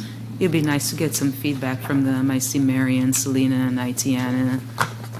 They're at the high school, so that'll be, I don't know, Ms. Ross. It's your meeting, I'm sorry. Let's get the question Mr. Walter had, and then we'll ask him if I'll defer to Ms. Sherman. Go ahead. You had a question. Go ahead, Jennifer. Mary, you want to walk up to the podium so everybody can hear you? So, hi, my name is Mary Sherman. I'm at Richwoods High School, and I just graduated. So, passing the baton off to Parker Johnson tonight. But so you talked a little bit about the schools you had in your AIR survey, and only one of them was urban, and you didn't mention any of their economic statuses. We tend to be a lower income district. You mentioned X percentages are in free and reduced lunch, but are they mostly schools that tend to have lower income students? Because in that video, a lot of those schools seem to be a little nicer than the ones we often see in our district physically, to put it politely. I can start. It's actually a wide range. I'm sorry, I'm not looking at you. It's okay. So I'll give you some examples. So we started with one school in Dallas, and they're adding 3 more. We started with one school in Boston, Snowden High School, which has 1 white student in the whole school. They're adding 3 more. We added some in New York City this year, in Chicago, Baltimore, Washington, D.C. A lot of the schools in Southern California that you saw there are actually very diverse schools and have a vast majority of students in free reduced lunch, for example. We also are in rural schools. How the federal government categorizes rural, urban, and suburban is not how sometimes we have it in our mind. So they have different ways of categorizing. The schools in Southern California are categorized as rural schools sometimes because they're an hour inland from the Anaheim area, and I would call them an urban school. You know, but depending on what part of the country you're in, but I can tell you that in that study, almost 80% qualified for free or reduced price lunch. So it's pretty common that we're in schools that have a high or a low income threshold. And this is also just one of the studies. So what you're seeing here is the validation study. You're completely right. But it is 79% eligible for free or reduced price lunch.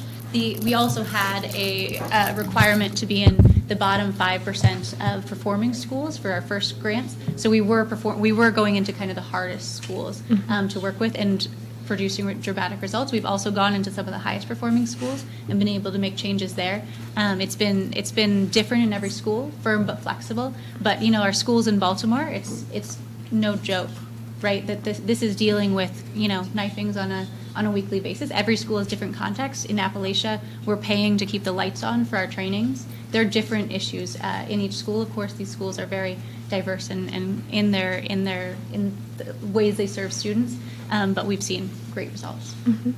Along with that, you mentioned your non-negotiables of 2 meetings per week for teachers.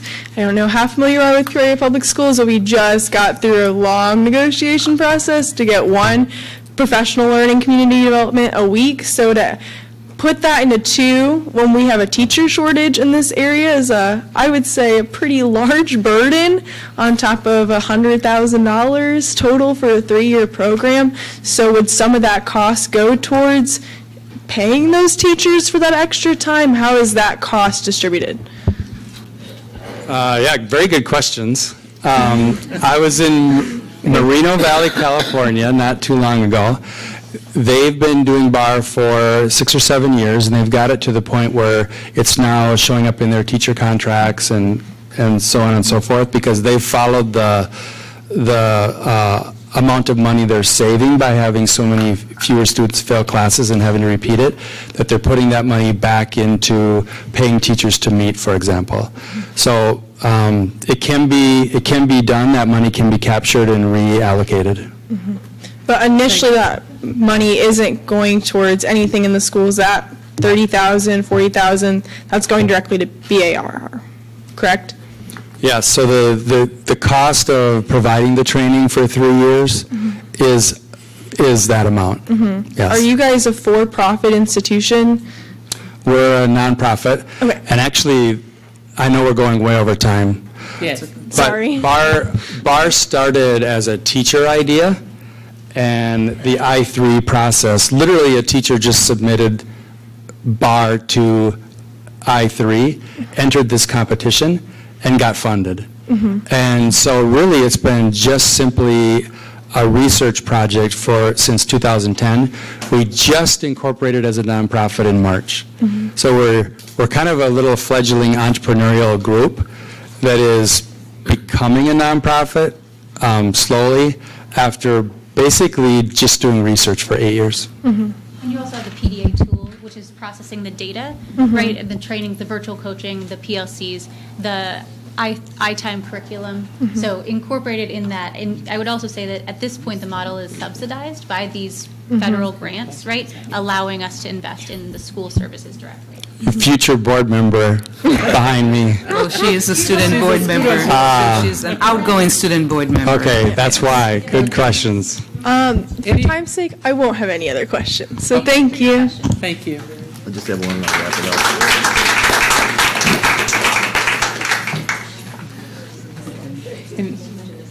I guess no one else. Yes, Mr. Walter. Yeah, I know we should probably wrap this up, but I just wanted to thank you two for coming here.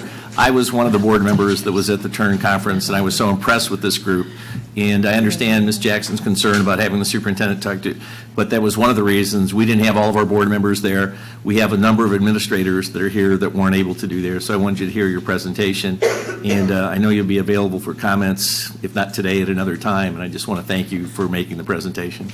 Thank you, guys. And please reach out if we can answer any more questions.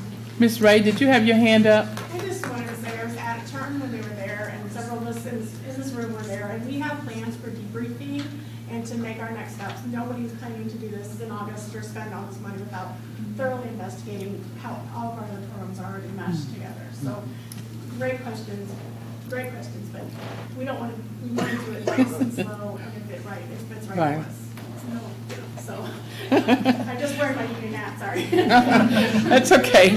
Thank you very much. I don't want the news to be like, I really want to thank you all for coming. Again, it's kind of out of sequence, but we're happy that you came and everybody was educated on BAR. Thank you. Great program. Thank you.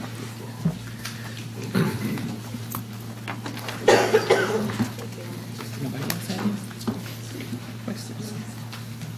Okay. Next presentation is, where am I? Summer school update. Summer school update. Ms. Gersten, how are you today? Good evening. Thank you, Mrs. Ross. Just wanted to let everybody know that we did kick off summer school last week, and we're still looking for more students to attend. We have a variety of activities for students. We have a K-3 program at Hines that focuses on reading and math. We have an online learning course for grades 4 through 7 at Von Steuben, and they're coding, and they're doing Comic Life, and they're doing some Imagine Learning curriculum, online curriculum. We also have an algebra and pre-algebra camp at Von Steuben that actually is almost full, so we're pretty excited about that. We have Lego Robotics. That's started this week at Glen Oak, and we have coding camp next week at Glen Oak. We also have 3 online reading programs. Actually, it's not all online because we have Peoria Public Library bringing the bookmobile around as well. So that's going on at 3 of our schools. And we have our English Language Learner program going on. And we have our reading contest, Remarkable Readers, that we want to remind everyone to have their students reading. I know we talked about a little bit earlier in announcements. And we also have some, about 5 of our schools doing some very targeted intervention with students over the summer. So we have a lot of programming going on. Oh, and we have a movie making class. We had a volunteer come to us and said, to get the students ready for the big picture possibly, which is at downtown at the museum, the Riverfront Museum.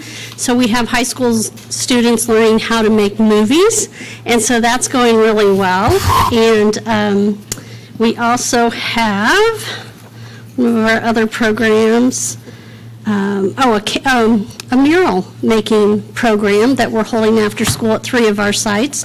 And so our students are, just like the mural on the front of the building, they are working on 3 other murals just like that, and they'll be able to be hung either on our school buildings or in the neighborhoods. So we're pretty excited about that.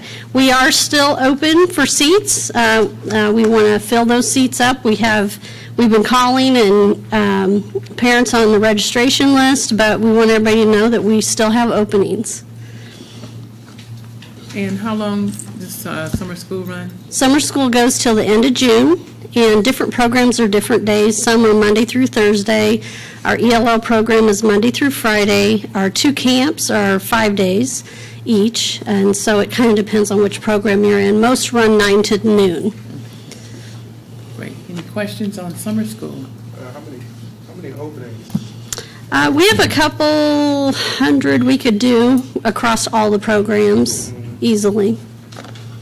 We have about, what did I count up? We have about 446 students in programs right now, so we could still up that number.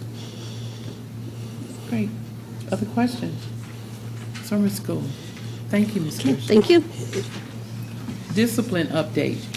Ms. Marlin? There you are. She's hiding. And cold. And sore. You said and sore.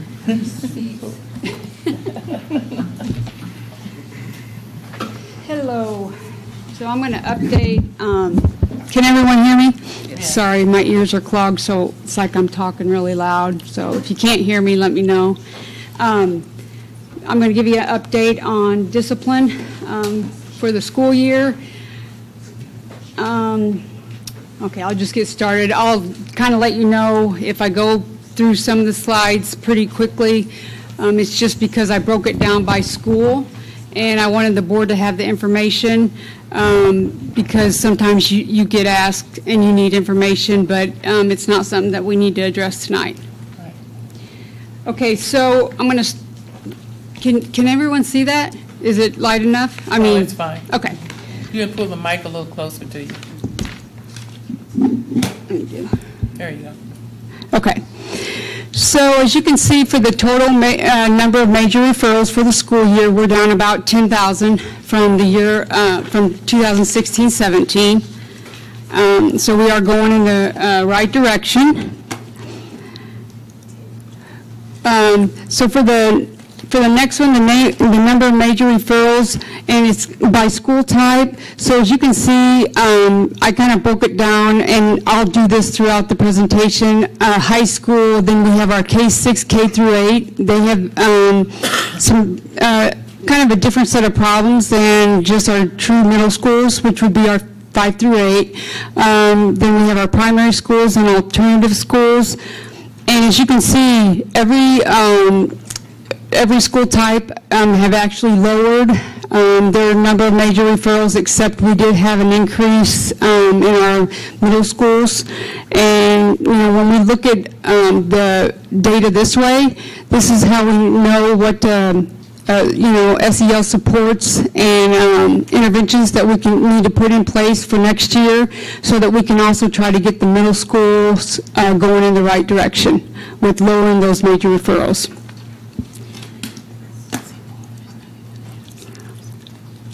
Okay, so I like to kind of point out the top 5 major disciplinary issues. First, I'm going to show you as a district, and as you can see as a district, it's that disobedience to authority, that's the insubordination, disruption, by far probably the last 8 to 10 years they have been in the top 5. We also now not attending classes, that is, and the electronics are also in those top 5, and then we have aggressive acts. But as you can see on the next slide, when we're talking about high school students, the aggression, the aggressive acts, the fighting, the reckless conduct, we're not seeing that in the high schools. So when you're looking at the high schools, you pretty much are seeing, their number one highest disciplinary issue would be cutting classes. So we can see what we need to put into place, and then once again, it's the insubordination disruption. Fourth is electronics. We have an issue with language, which is easy to address, and then cutting the tardy or the detention halls. Now, when you're looking at the K through 6, though, your K through 8 schools, you're going to see some of that aggressive actions or the fighting. That's where you're going to see an increase in those schools. And so, like I said, we are addressing those by putting in those SEL supports into place to try to bring down those the acts of fighting and the aggressive actions.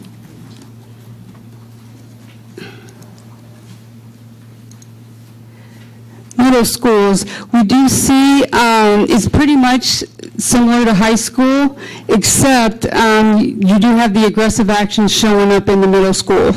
And just so that you know, when I'm saying aggressive actions, those are those actions that it's not physical. It might be the lunging, like you have your kids that will lunge at someone, or but it's not they're not putting their hands on another student. They're not putting their hands on a teacher. It's nothing like that. This is just an aggressive action, so that's what you're seeing in the middle schools.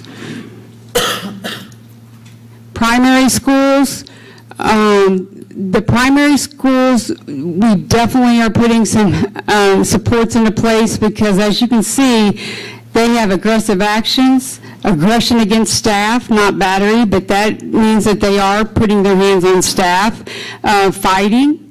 And when you see reckless conduct, that means that they pretty much, they hit another student unprovoked, and so it's not really a fight, but they did put their hands on another kid. So as you can see, 4 of 7 in the primary, it's aggression. And so we really got to start working with those K through 4 kids to try to bring down some of that aggression. Because we have seen an increase in those. Alternative schools, we do have the aggressive acts, as you can see, and then the aggression against staff, not battery. And when I'm talking about alternative schools, I'm talking about Greeley, or our safe school, day treatment, and Jameson. So when you see alternative school, that's the schools I'm talking about.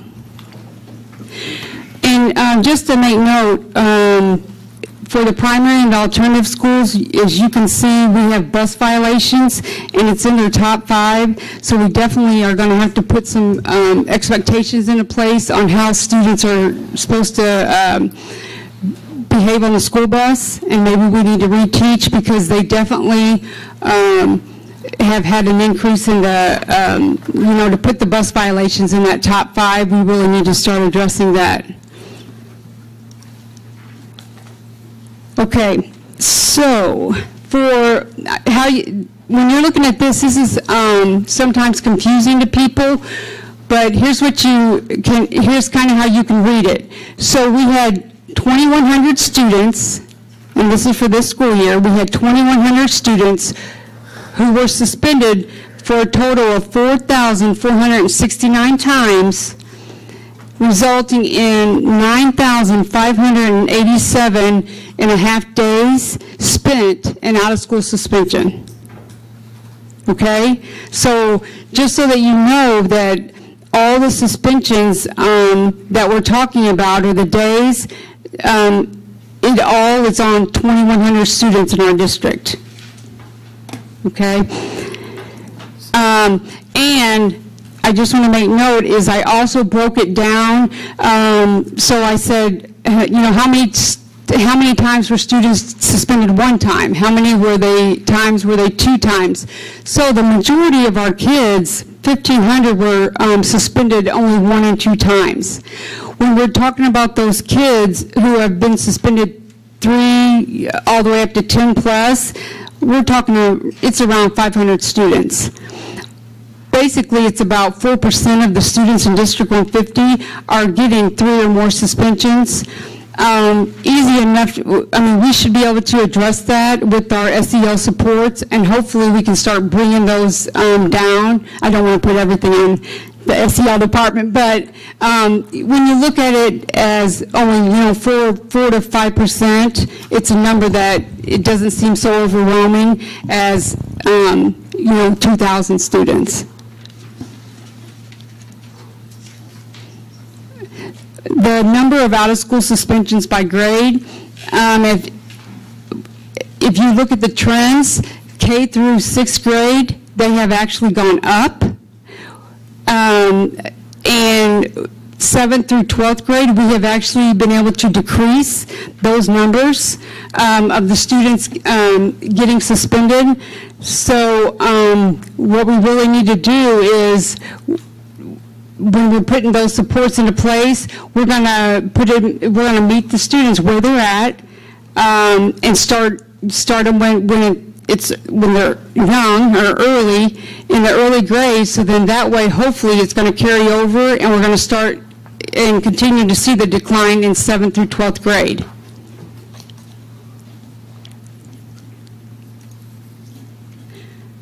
Okay, so I'm going to just go by the number of out-of-school suspensions by school.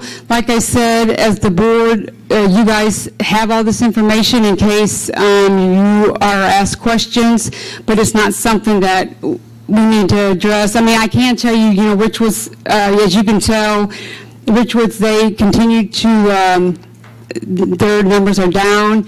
Manual and Peoria High, their numbers of suspensions, as you will see, they are down, but then their out-of-school suspension days have gone up. And as we all know, we had several fights at the end of the year, which resulted in some more out-of-school suspension days for those schools. So I'm going to move right along past these right here, the suspensions by school. Like I just said, the number of attendance days spent in out-of-school suspension, as you can see, Peoria High and Manual, they did go up this year. We did have a lot more. We did have a number of fights, pretty much it starting probably January, February. We are working on a plan to have in place by August to address especially the mob action fights and the fights if the students will not stop and it results in our officers having to use pepper spray or things like that. We are going to address that, and hopefully we can bring those number of out-of-school suspension days back down for our other high schools and middle schools. I'm going to just, I do want to make note here, if you can, as you can see here, this would be our K through 6, K through 8 schools, and out of the 5 schools, all of them, huge decreases in the number of days. We did have one school, Glen Oak did go up, but other than that, we had all the other schools, they made huge gains. Lincoln, Roosevelt, great things are going on at Lincoln and Roosevelt in terms of discipline, and as you can see also Harrison and Treewind, same patterns. They're doing some good things there, bringing the numbers down. Kids are staying in school, which means that they're learning.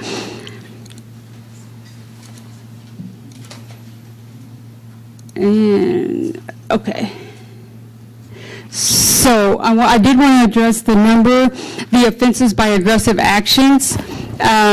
And as you can see, so the number of suspensions that were due to the aggression, no physical contact, I just kind of broke those out for you. It's a little higher than last year, but we're still less than the 2015-16 school year. And we are, the aggression to staff, we are a little bit higher than last year.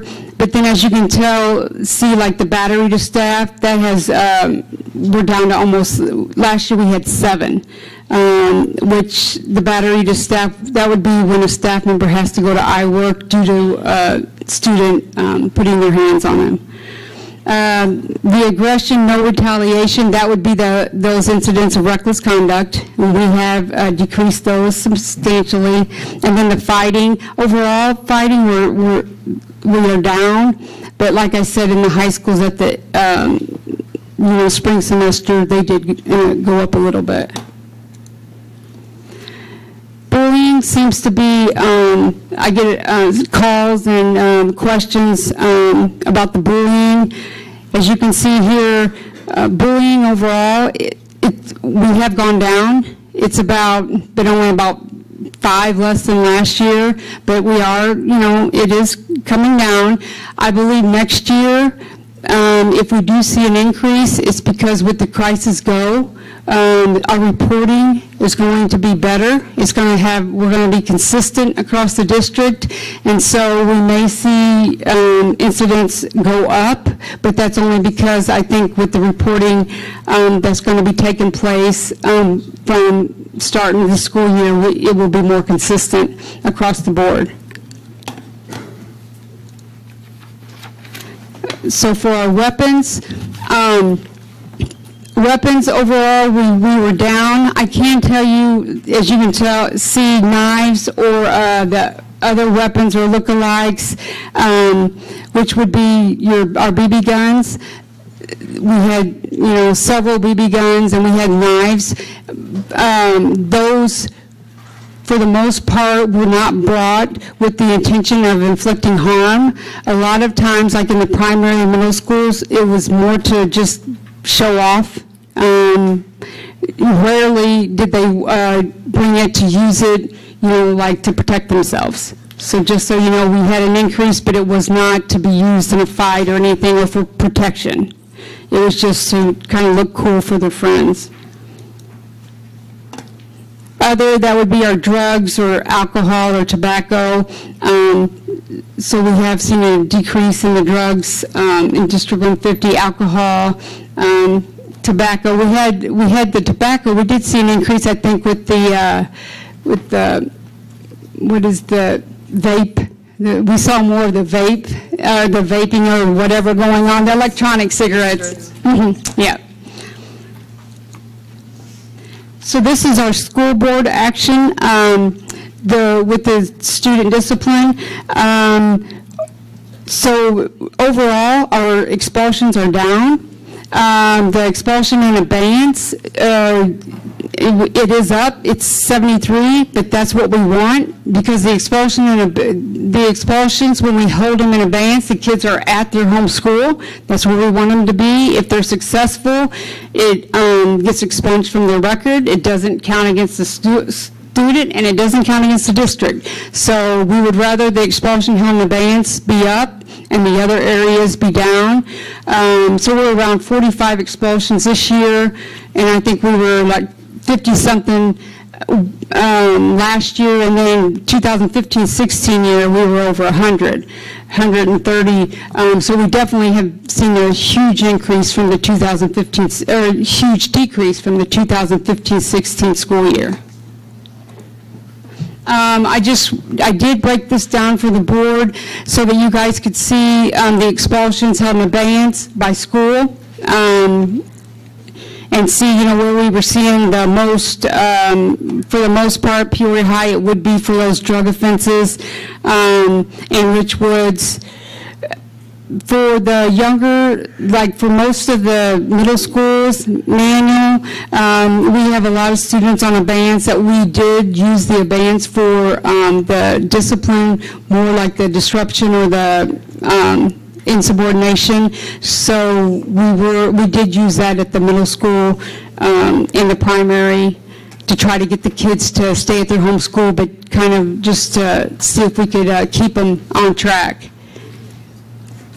Expulsions by school, as you can see, Peoria High and Manual, those were due to fighting. And actually, most of the schools, it was due to fighting. The other ones, we had a few weapons in there. Other than that, fighting or disruption, insubordination, that's why the students were expelled out of all the schools. High schools, though, it was due to fighting. Revocations, as you can see, manual, and manual, it was more of the middle school, and it was due to the insubordination. For Peoria High, they were revoked, I can tell you, for the fights.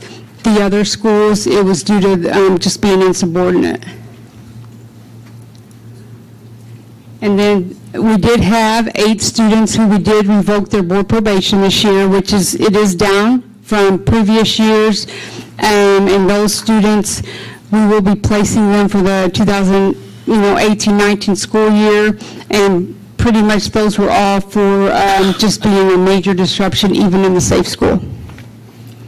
So any questions? That's the update. Questions on board members?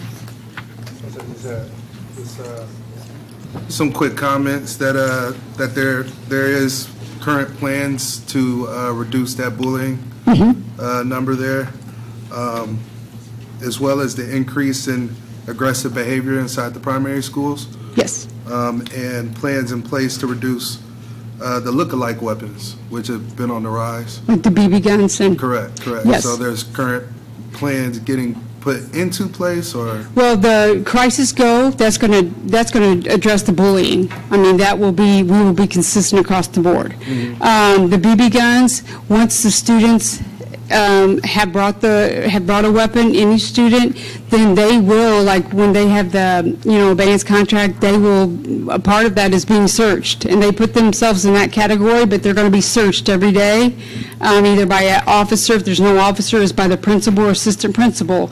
And so I mean, it's a tough lesson to learn, especially if you're first, second grade, but they do get searched every day. And so in things like that, we are putting in place, and it's a hard lesson to learn, but we try to teach them that it's very important that if you know there's a look-alike weapon, they need to tell an adult. We did have several students that were put on the abeyance because they knew about the look-alike gun all day, and they didn't tell an adult. It was in the school building all day. So we are trying to address it as it comes up, but each, we do have to treat each case individually. Okay. Thank you. The board members have any questions? I think, Tati, oh, I'm sorry, go ahead. I just had a question. You went back through a little quickly. Maybe it's too hard to go, but the middle school comparisons, the discipline rates for the middle school, can you? Middle school suspensions or the days? Suspensions.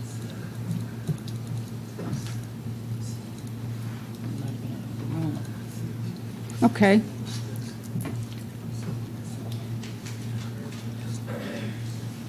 This is the middle schools. I wanted to see it. Do you want to? The first time I couldn't. She went through them too fast. I think you about it. Are you talking about? Right here. The disciplinary issues. Right. For middle schools. Okay. Well, and you had done a side-by-side comparison, but this will help.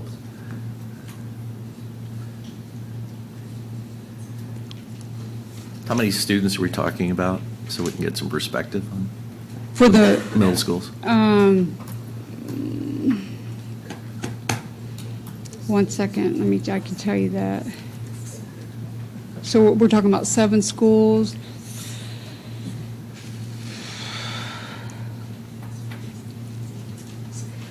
Show him the first slide. He was out of the room. Oh. Show him the first slide, please. Like this one right here? The very first one. Your very first Oh. slide. This one, yeah. The second one was helpful too. That answer. Do we have a copy of that? Oh, It's in the reports. it's in the packet. Okay. Okay. And if thank you have any questions, you just, it might be better, like, once you're going through it, but I can totally answer That's any fine. questions. I don't have any more questions. I think, did you have a question? I was wondering if the 7th and 8th grade was included in the manual. They are, I and think it's she only said that, because yeah. it's been like that for, so I wanted to keep the years consistent, but yes, they are. Okay. Another one of our student board members. From Good question. Makes a From big manual. difference. Other questions on this report? Seeing none? Thank you.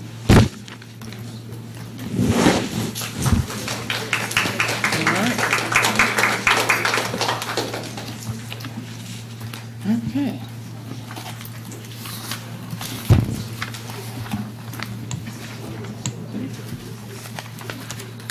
We are now at the place on our agenda that provides an opportunity for members of the community to address the board with your comments and suggestions. There are some issues we are not at liberty to discuss in public, such as personnel and other executive session topics. However, if you have a specific personal concern that needs to be addressed, we will have a staff person meet with you and help you. In addition, board members' phone numbers and emails are listed on our website, psd150.org. When you are recognized, please come to the podium and state your name for our records. Each person will have 5 minutes to speak. As a reminder, no one under age 18 may address the board unless accompanied by a parent, guardian, or teacher without the consent of the majority of the board. Mr. Terry Knapp.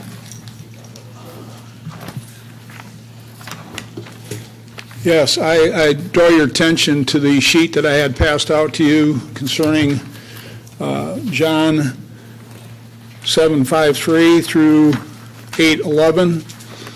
And I'd like to say that this was one of my favorite stories or verses in church when I was growing up. And even though I am a Christian, 2/3 of the people in the world are not Christians. More and more people in this country are not Christians, which is fine. But my point is, I don't mean to impose this on anybody. I want you to drop down to 8-7, which is in the middle of the large paragraph, and I would like to read that with you. It says, when they kept on questioning him, that means Jesus, Jesus bent down and wrote with his finger on the ground. When they kept questioning him, he straightened up and said to them, let anyone among you who is without sin be the first to throw a stone at her. And once again, he bent down and wrote on the ground. When they heard it, they went away, one by one, beginning with the elders. And Jesus was left alone with the woman standing before him. Jesus straightened up and said to her, woman, where are they? Has no one condemned you? She said, no one, sir. And Jesus said, neither do I condemn you. Go your way, and from now on, do not sin again. I want to go back to renaming Woodrow Wilson School. I don't think that the agenda is to rename Woodrow Wilson School for Maud Sanders. Maud Sanders could have her name put on any one of 5 schools without a name. I think the agenda is to get Woodrow Wilson because supposedly he was a racist. And I don't know that. Everybody knows it from what they read. The next person that this board will go after is Thomas Jefferson. My kids went to Thomas Jefferson. I'm proud that my kids went to Thomas Jefferson. I was on the board at Thomas Jefferson. Thomas Jefferson has been an excellent school in this city. I know what the agenda is. I've been around this community for 72 years. I can see an agenda. I'm going to speak at the Park District on Wednesday.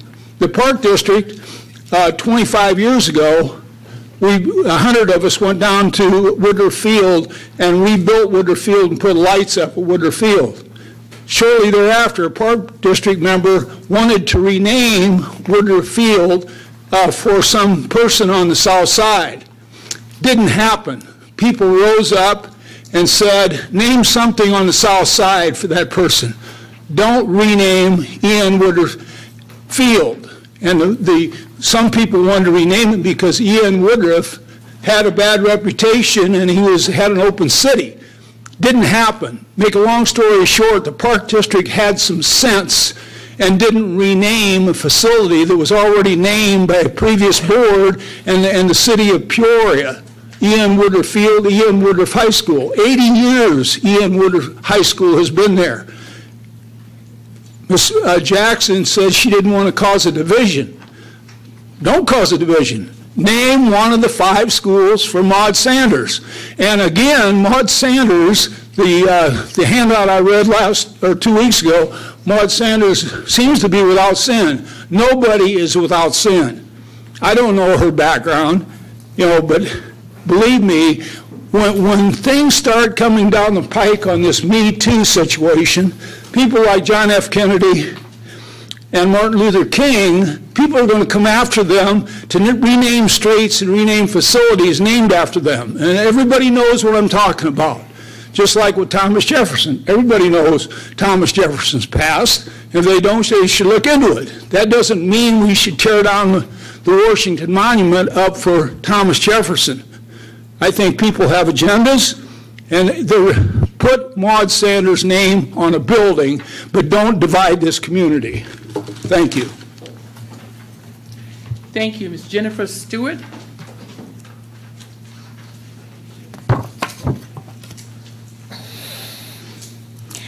Good evening. I respectfully come to you guys this evening, Dr. Karat and the board members, Dr. I and Mr. Welsh. Could you give us your address? Yes, I live at 524 Detweiler. My husband and I are Peoria people. He was Keller Richwoods. I was Glen Oak and Woodruff. And I've got 3 boys. My youngest is now on his way to be a senior at Richwoods. I'm not here to fan any flames, and I'm not here to create any turmoil, but I've emailed you guys. I didn't hear anything from anybody, which is fine. I'm not here to, make friends, but I am looking for resolution on a situation. We have 2 teachers, coaches at Richwoods that committed a Class 4 felony that involved my son, and I am basically coming to you guys tonight begging for a resolution. When it first came up, we were hoping to have resolution by the beginning of football practice, which started today. My son has stepped out of football for the first time since the 3rd grade because these 2 coaches, it's just not going to work relationship-wise anymore, which is fine. He's a big kid. He can handle it. He'll move on and be fine. But it was told to us that we would hopefully have resolution by the time summer practice started in case my son would like to step back in. This incident happened May 2nd. We have heard nothing. We have 0 resolution, and I know as a school board, I know you have a union, I know you have to protect your teachers, but I have a 16-year-old son. My job is to protect him. We have talked with Jerry Brady. We did have to file a report with the police department, and one of the things Jerry Brady said to my husband was, my husband asked me if he'd listen to the recording. It's a 30-minute audio, and about 28, 30 minutes into it, one of the coaches said, by the way, this has been recorded by a second coach. The phone was concealed, hidden behind a podium. For what purpose, I have no idea. The statement that Jerry Brady gave back to us was, I have not listened. Please don't be offended. The content of the recording is not important. The fact that there is a recording is what is important.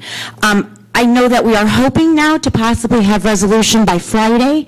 So, as I said, I just am respectfully coming to you guys begging for resolution.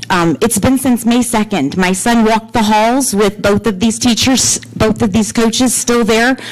with no punishment, with no repercussions. We finished up the school year. He finished up with great attendance, finished his finals, and it's great. And like I said, my son will be fine, but as we hold our students to standards of excellence, supposedly, at Richwoods, I don't understand how the teachers are not being held to those same standards. Again, it's a Class 4 felony committed by 2 teachers and coaches. I would like to see resolution. So, thank you. Thank you. Ms. Sharon Cruz.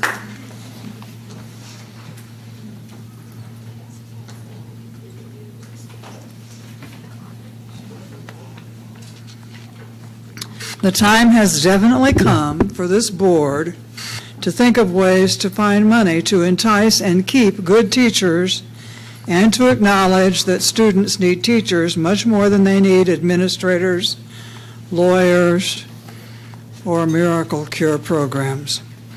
I am currently working to compile data about the district's obsession with lawyers.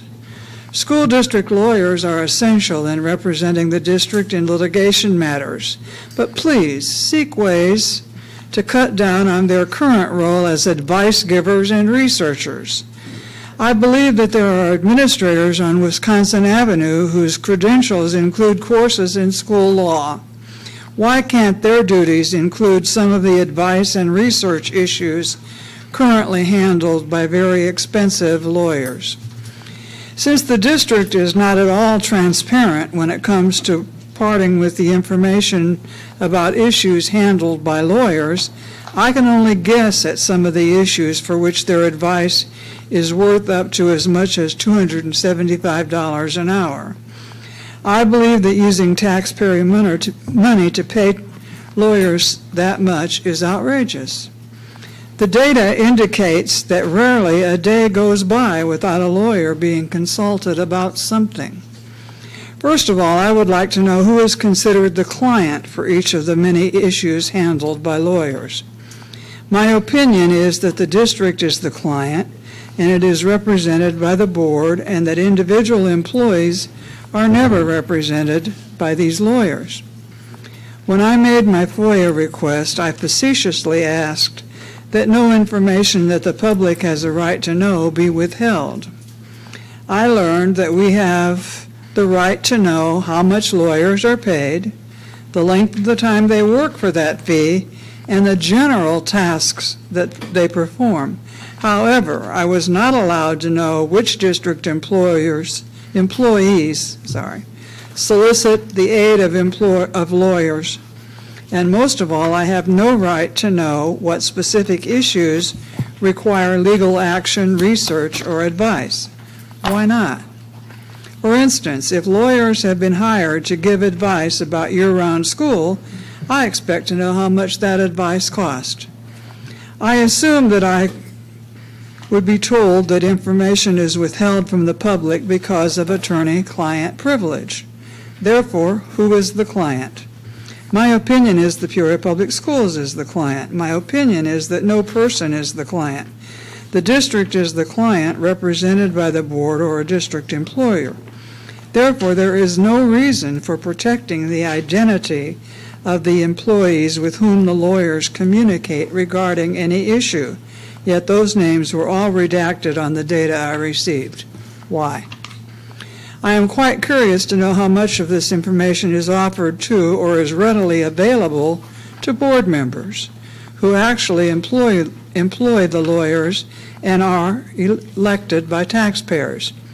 I have given you my compilation of the data showing the legal fees paid to attorneys for advice regarding the PFT teacher negotiations for 2016.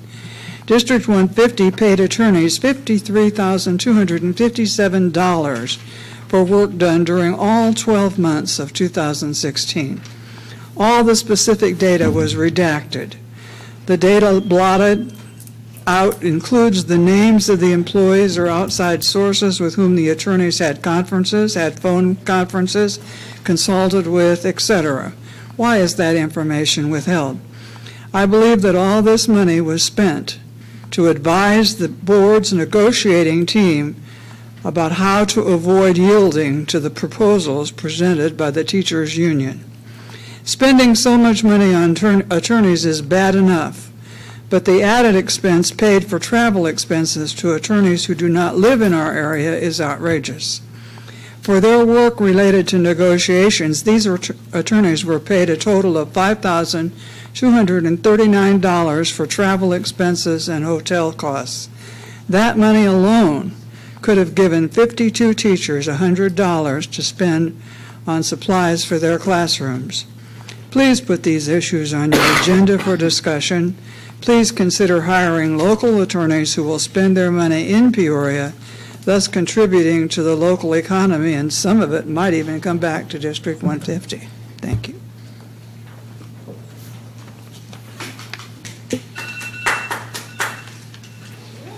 Thank you. Is there any response to audience presentation?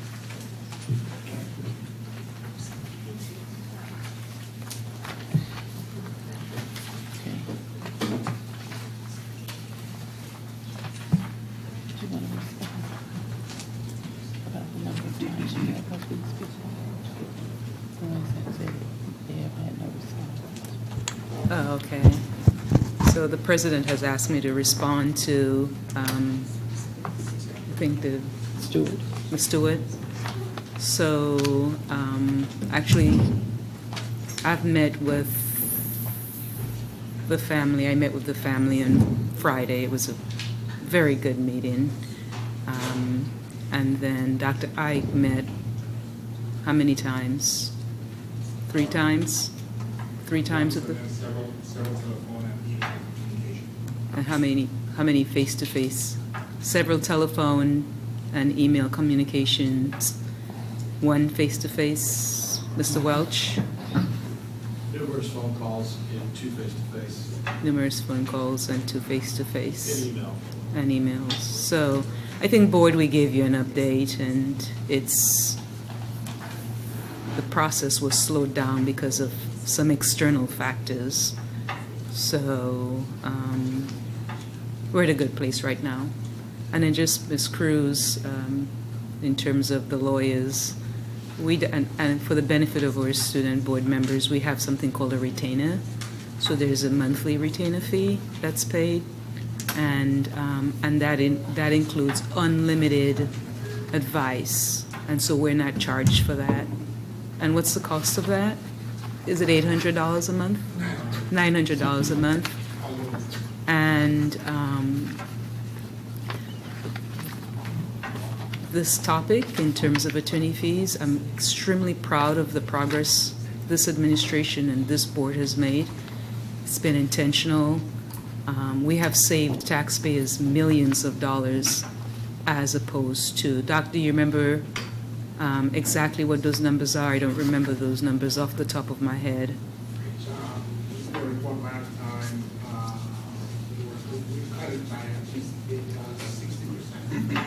So it was cut by 60%.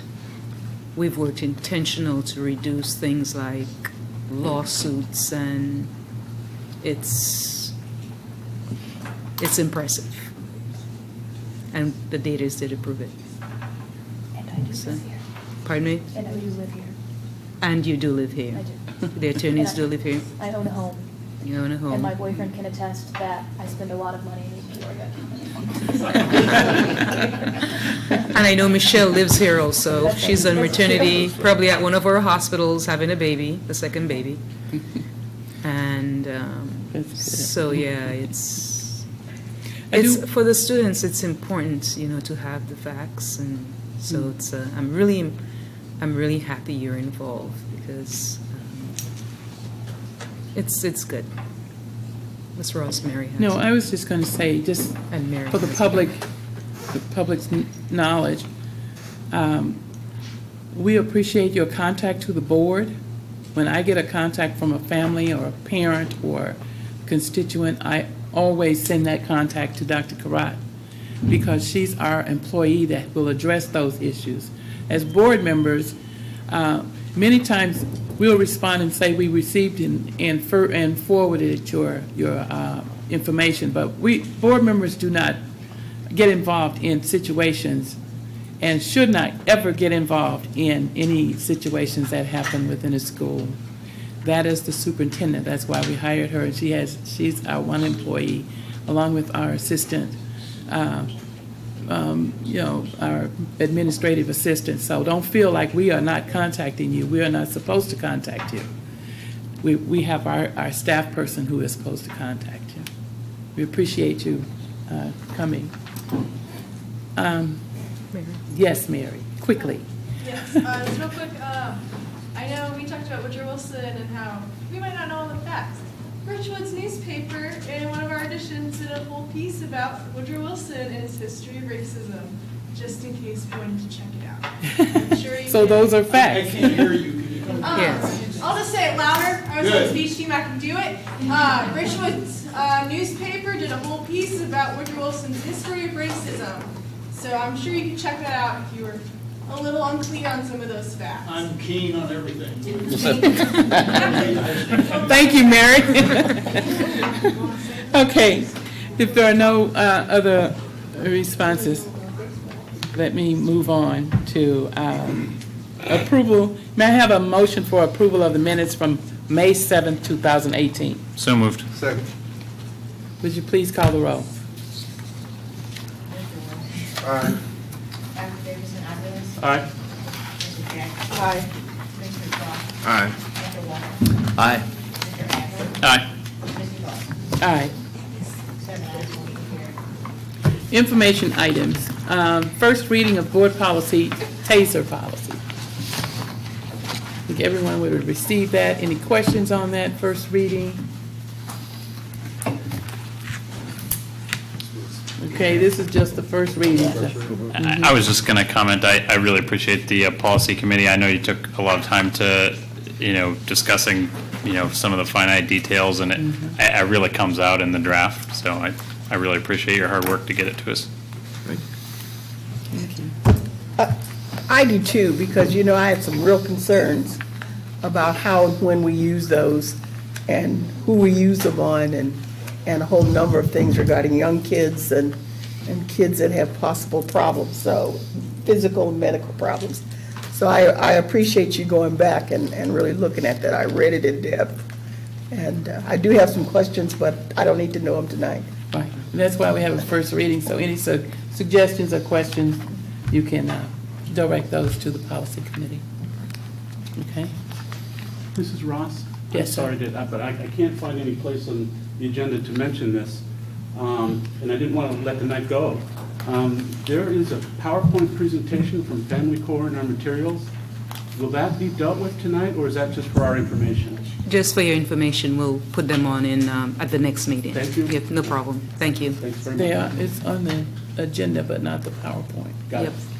Okay. We'll add them on next time. All right, thank you. Proposed expenditures over $2,500. Any questions on those? Seeing none. Report of request under Freedom of Information Act and the status of that request. Thank you, President Ross. Since our board meeting on May 21st, we have received 4 new requests. There were 2 pending requests also noted on May 21st. Both of those were filled. We have received 27 requests for this calendar year for a cost of almost $2,000, $1,820 to be exact. Thank you.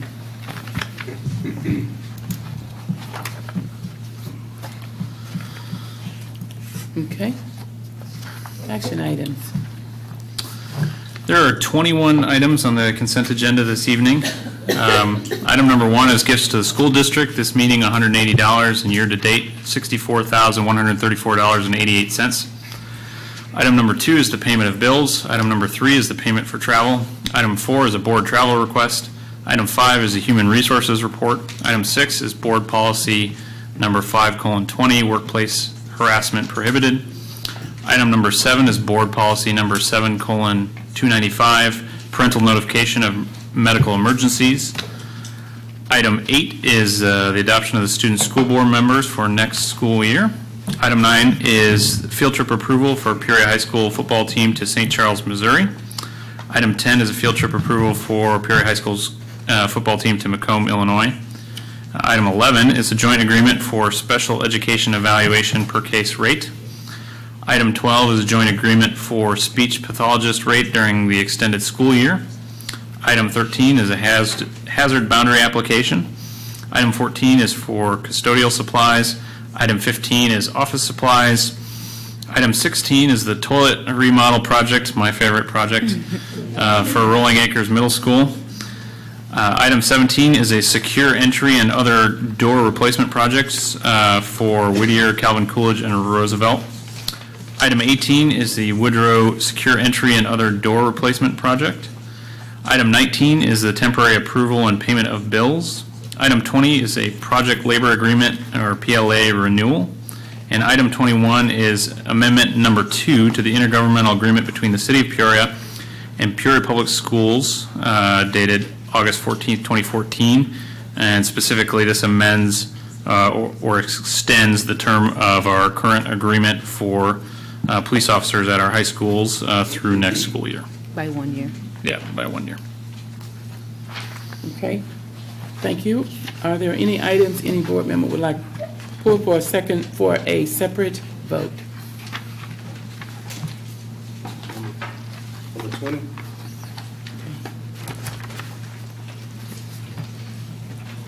Any others pull for a separate vote? May I have a motion and a second for all items 1 through 21 except number 20? I move that we adopt the entire consent agenda with the exception of item 20. Second. Please call the roll. Mr. Wilson. Aye. Dr. Davis-Matthews. Aye. Mrs. Jackson. Aye. Mr. Shaw. Aye. Mr. Waller. Aye. Mr. Adler. Aye. Mrs. Ross. Aye. 7 ayes, motion carries. A motion and a second for item 20. I move that we adopt item 20, the project labor agreement renewal. Second. Discussion.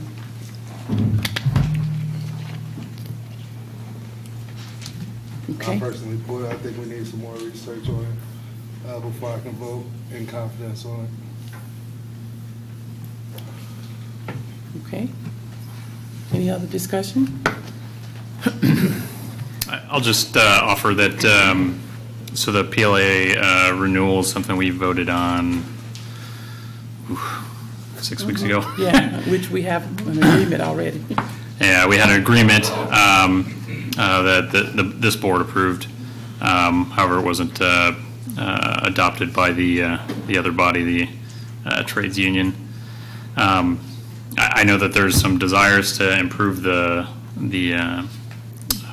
diversity hiring goals and some other items for accountability, and I support those goals, but I really don't want to make the perfect the enemy of the good. This agreement is a lot better than what we've had the last 3 years, and it starts to push towards those aims. So I'm in support of the agreement. Ms. Jackson. When I came on this board, one of the very first things I talked about was the hiring practices of all of our contractors and vendors and people we do work with, because we're making strides in helping our children that are not going to college to go into jobs that they can make enough money to take care of their families and to live a good life. And so the one thing I wanted to know and do is I got with Mr. Willis to say, I want to monitor all of our contractors. I want to monitor all of our people we do business with. I want to monitor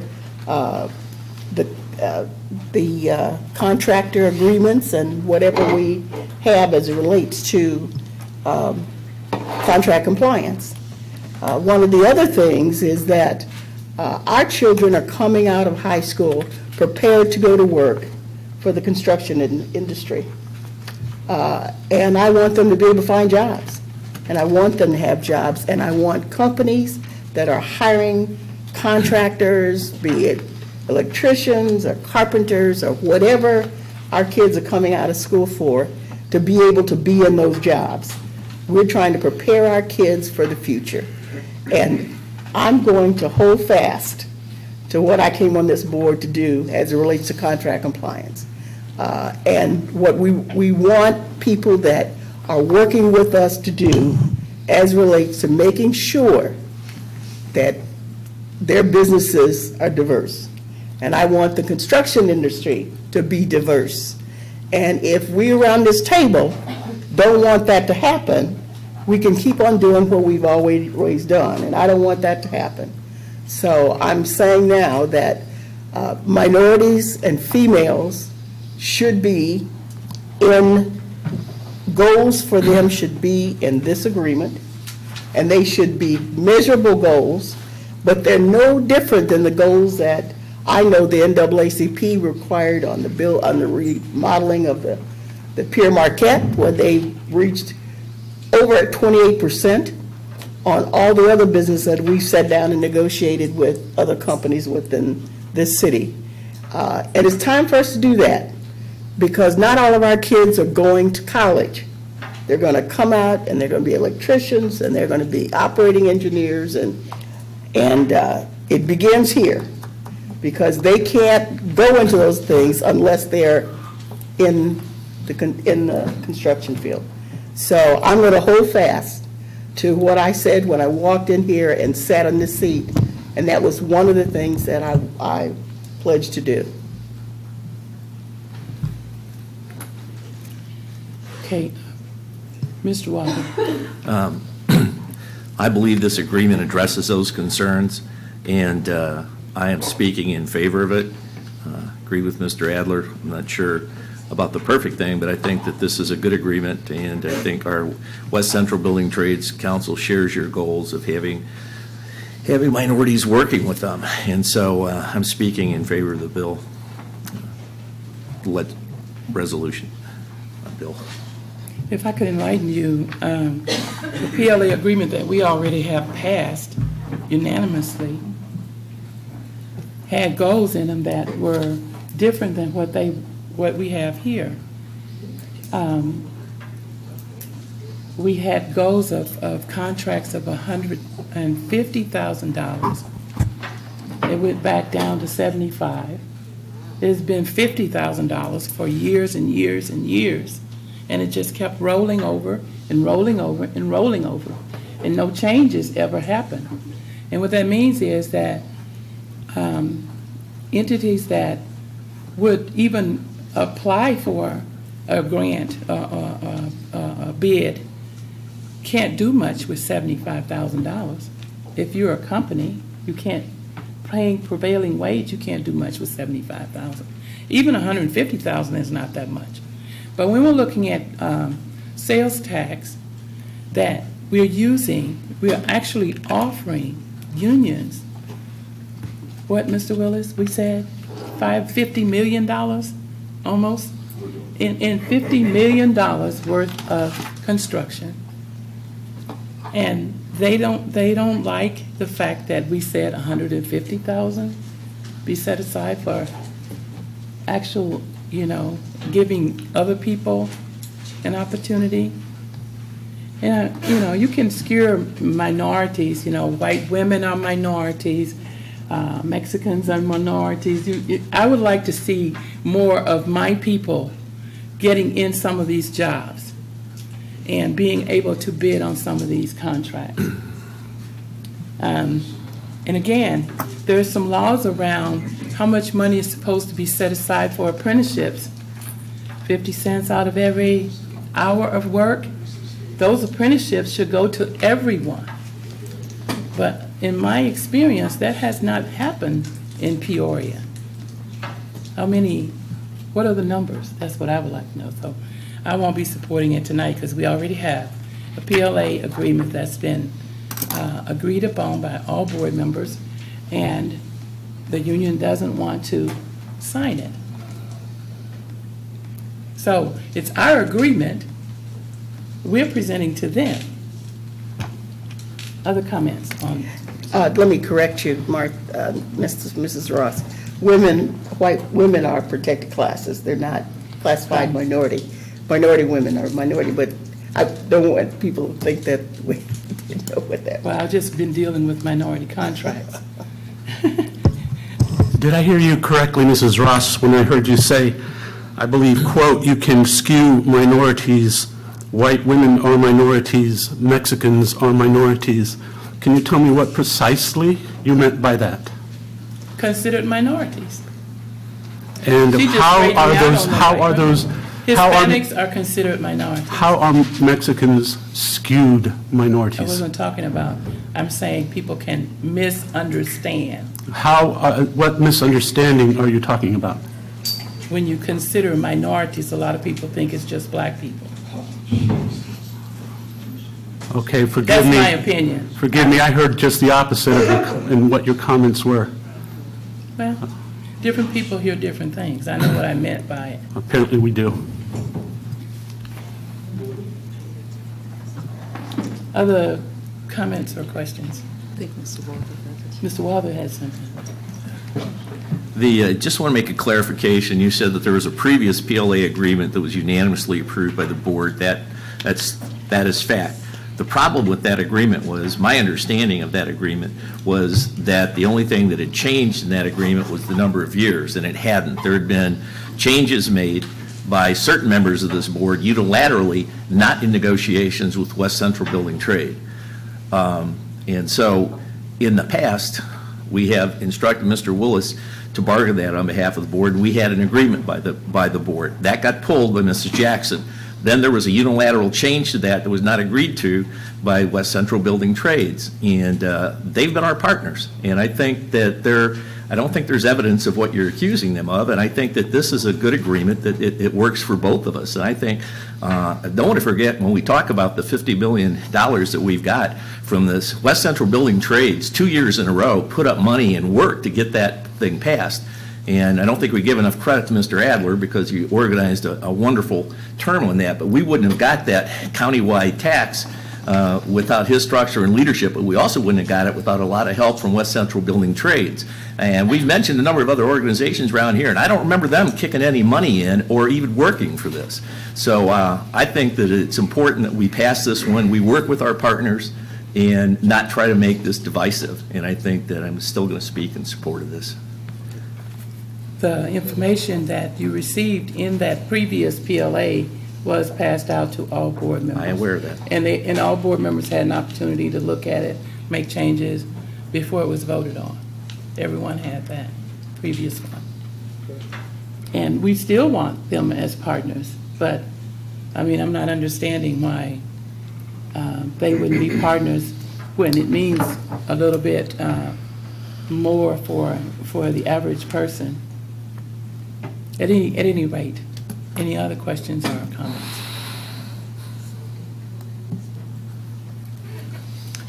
I'll just offer that I mean, I supported the last one. I guess I didn't quite understand how it had been negotiated, but I did support the Coles in it. But I think as long as we have an agreement that we've adopted, that our other partner on the other end of the agreement has not adopted, we don't really have an agreement. It's just something we voted to support. And unfortunately, we asked Dr. Carrott and Mr. Willis and other staff to kind of renegotiate, and they're not getting anywhere because the other partner felt like they had an agreement, and we walked away from it. So I feel like this is a step in the right direction. Again, I don't necessarily claim that it's perfect, but it is a good step. In the absence of us, making another offer, is that we don't have an agreement at all. But I'm sure everyone will, vote their conscience on it.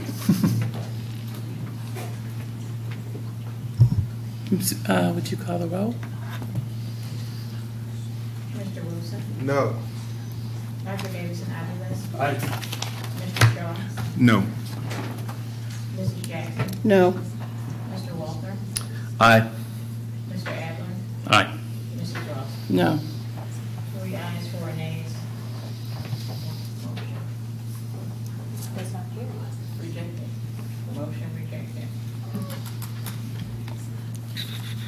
Okay.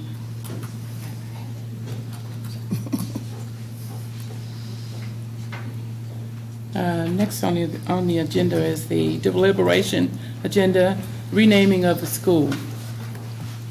Proposed action. Somebody want to?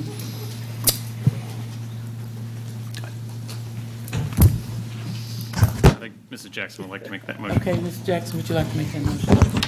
Some time ago, let me put some history here because I think people might want to believe that the board is the one that brought this forth, and it was not the board.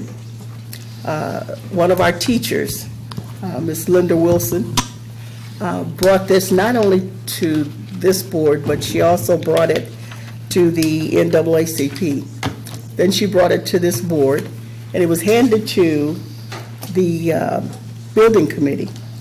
I don't think anyone had any idea or decided one day, let's change the school name.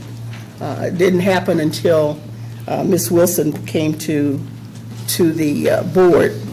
Once it was handed to the building committee,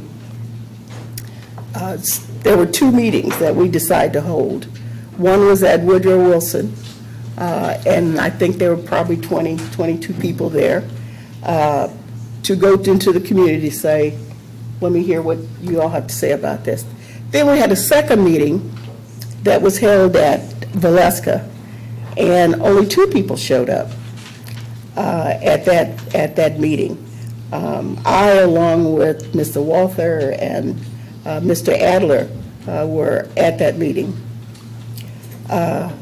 We had at the first meeting, the daughter of Dr. Maud Sanders and her grandchildren came to that meeting and made a presentation.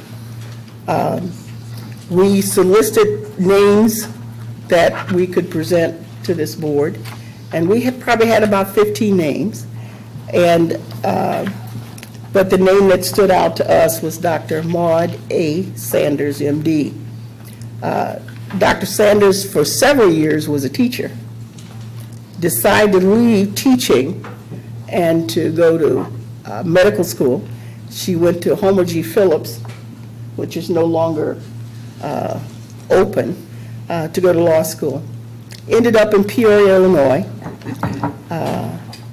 I was fortunate that at 6 years old, I met her. That was around 1946, so you can count and see what age I am.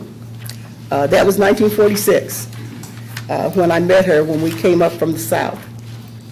Looking for a doctor, my mother was given 2 names of black doctors in town, Dr. Sanders and a guy named Dr. Ross. She ended up with Dr. Sanders, and believe it or not, Dr. Sanders was my doctor till I was about 18, till I graduated from high school. Dr. Sanders was a doctor with all the credentials she needed, but was not allowed to practice medicine in any of the hospitals in the city of Peoria. If she had to admit a person to a hospital, she had to get a white doctor to admit the people. I know that because my youngest sister was born and Dr. Sanders took care of her, but Dr. Sanders did not deliver her as she should have. She was around here till she was 92 years old. She is the sister-in-law of Dr. Romeo B. Garrett. And she did so much for people that couldn't pay, paid her with vegetables, people paid her with food, people paid her $1 a month. I know because we came here very poor, and I remember my mother giving us $2 and $3 to go take to Dr. Sanders to pay on the bill. She did that for people for as long as she practiced medicine. And as I said, that I don't think this district had any idea to change the name of any school to be anything else but what they are. I never intend to ask you name any other school. I never intend to really think about this until Ms. Wilson came.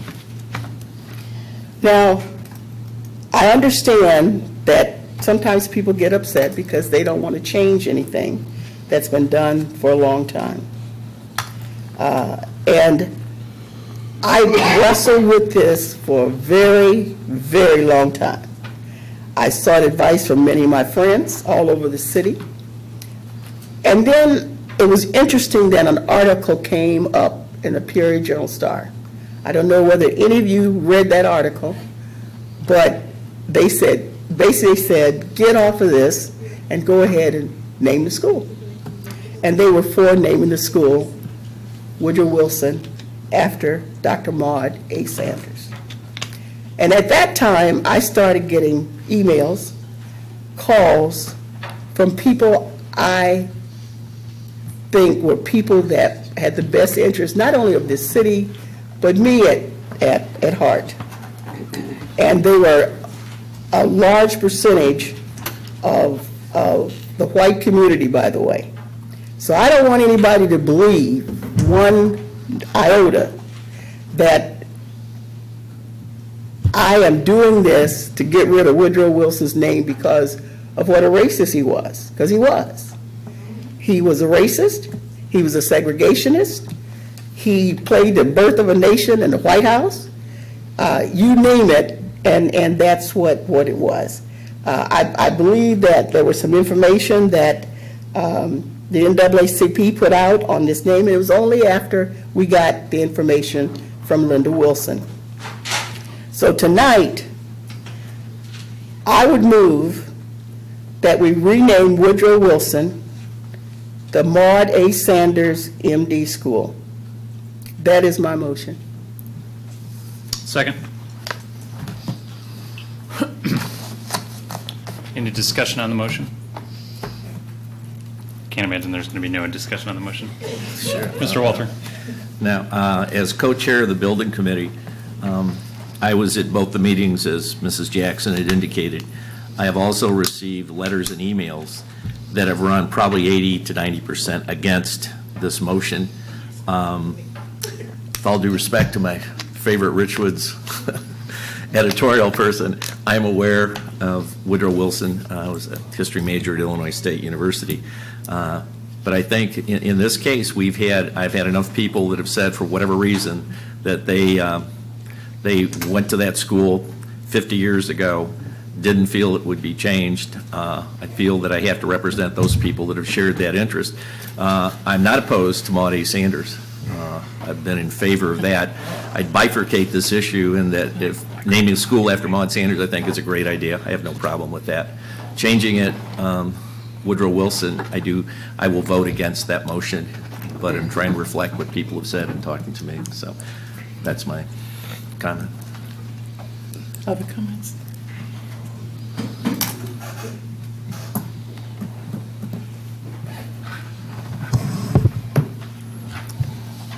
It is likely that I will support this.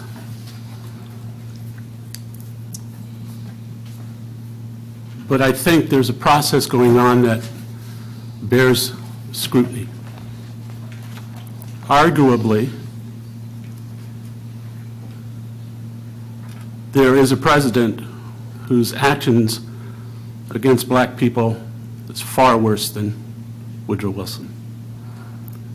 Recent scholarship on Thomas Jefferson has revealed, and Smithsonian Magazine published an article in 2015 called The Dark Side of Thomas Jefferson.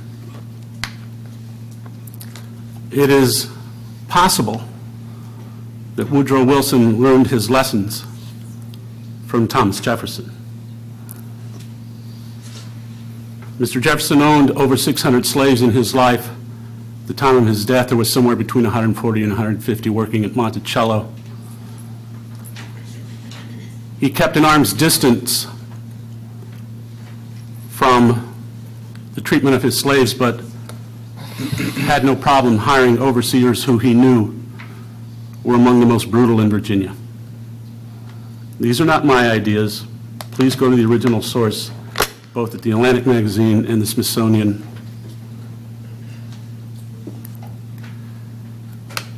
Upon his death,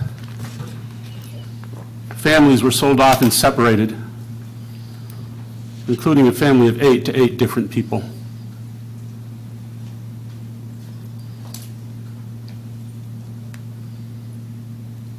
Perhaps most pernicious of all was the fact that it was Thomas Jefferson who codified slavery as an investment in a business, not just labor. When about the late 1700s, early 1800s, he realized that just by having slaves and allowing them to increase, that alone could cause him a 4% profit and doing nothing else. He mentioned this to Washington, who was so disgusted with this that he rebuked Jefferson and shortly afterwards freed all of his slaves. It was Jefferson who said and promulgated the idea that there was no way that white people and black people could live together in the United States, and his solution was to, quote, repatriate, was to send people back to Africa, although later on he recognized, being the frugal man that he was, that maybe that might be too expensive for him. I'm also aware of Mr. Wilson's history. Finally, there is a name, James Hubbard, J-A-M-E Hubbard. He was a nailer in Monticello who managed to escape 5 times before Jefferson sold him to an overseer and nothing was heard from him again. This was common practice at the time when you would have slaves who would try to escape too often and they would disappear, never to be heard from again, to be sold further deep south or to the West Indies, the idea being they simply wouldn't survive. Mr. Hubbard's only sin was his attempts at his own emancipation. Scholars have reminded us that he should be considered a hero of liberty, but he is unknown. I bring up this fact because, as I said, arguably, Woodrow Wilson's mentor was Thomas Jefferson. If we are to rename schools, what logic and reason do we have, and how do we apply that logic and reason? And by the way, I'm very well aware that there is no logic and reason to bigotry. I know that. But when we have a demonstrably worse example, what shall we do? How will we explain to our Jewish brothers and sisters that we keep Lindbergh School named after Charles Lindbergh? Of course I'm not opposed to this. Of course it's important. Of course Maud Sanders is important. But where are we going with this? What's our ultimate aim? It is not my intention to tell you to change the name of Thomas Jefferson, nor is it my intention to forward changing the name of Lindbergh. It is my intention to shine the light on the reason and logic and process with which we honor such an amazing person as Maud Sanders. Mr. Wilson. I think, yeah, I appreciate your comments. I was going to say, just for the record, me being in support of this name change, I'm not here. I don't classify racism. Racism is racism. Whether that's Thomas Jefferson, whether that's Woodrow Wilson, it goes down the line. I'm here to make this change today in support of this. Dr. Maud Sanders. Not because it's Woodrow Wilson. It just so happens that Woodrow Wilson was the school chosen. And it also just so happens that Woodrow Wilson supported something that I stand against 100%, which is racism. So that's the basis behind me being in support of this. And I look forward to educating vast majority of our youth on Dr. Maud Sanders and the impact that she had on this city, because I know not a lot of youth know about the impact and how influential she was, me included, in many ways. So that's just my piece. I appreciate your comments. Thank you. Mr. Shaw. I just wanted to just give you my thought process on it. I do support the name change, and being from the policy committee, I look at the policy on the naming of buildings, and I think the spirit of that is to honor people that rise to the level of being a role model for our students. So I took that information and I started to read what Woodrow Wilson said during his tenure, and it was pretty egregious. And I just do not feel that he represents someone that we should have on our building. Any other comments or? I will just offer that I will also support this motion. I'm not a history major, but I am a dabbler. I named my two kids after presidents, and I think the more and more you read about presidents, the more you realize they're imperfect, like every one of us. I wouldn't necessarily condone a standard or a doctrine of renaming all our schools based upon a board's particular judgment, but in this case, I think it's for the right person at the right time, and so I will support the renaming to honor Dr. Maud Sanders. And if I could say, I'm in support of it for many reasons, but number one is that our young people need to know their history. And they need to know that there were people that they can look up to that meant something, that did something in the world, that brought something to this world. We don't have, you might say we have Black History Month, which is February. It just happens to be the shortest month in the year. But that doesn't matter. But the fact is, we don't have enough of our history displayed and talked about and taught in our schools, and our kids need somebody to look up to. And it's not just Black kids. All kids will look up to the first Black doctor in Peoria, Illinois. I was a Garrett student, and here I am honored to be on pictures with Romeo B. Garrett as one of the Garrett students. First one of some of the graduates of Bradley University as a Garrett student. That meant something back then. Kids don't know about that either. But I was very proud to be a Garrett student. So I'll be supporting this. If there's nothing else, we call the roll. Anybody else have anything else to say? Okay, would you call the roll? Dr. Davis Navilas. Aye. Mr. Shaw. Aye. Mrs. Jackson. Aye. Mr. Walter. As Three Dog Night says, one is the loneliest number. That would be no. So. Mr. Adler. Aye. Mrs. Ross. Aye. 6 ayes, 1 nay, motion carried. Thank you.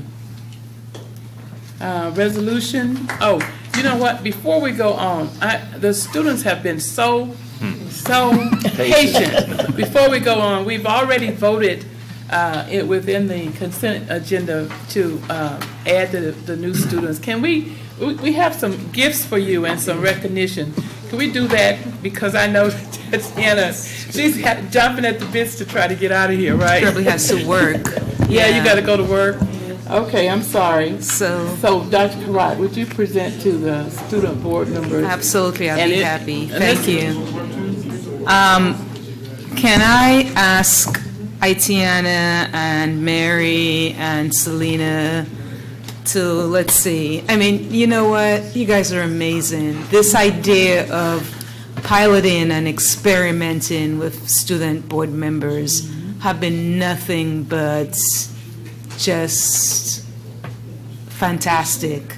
I hope this educational journey and experience has been fulfilling and enriching. I know it, and you're an amazing group. Do you realize, board, that they're all actually at the very top of their class? Yes, we do. Classes, Sterling Merit Scholars. Come up to the Have them podium. come up. Yeah. Podium. Okay, so I thought they were, okay. Yes, come up here. Ms. Jackson wants them to come up here. There's No? nowhere to walk. Yes, Okay. there is. So You can make it up here. they are brilliant. You are so smart, each one of you. So we have, yes.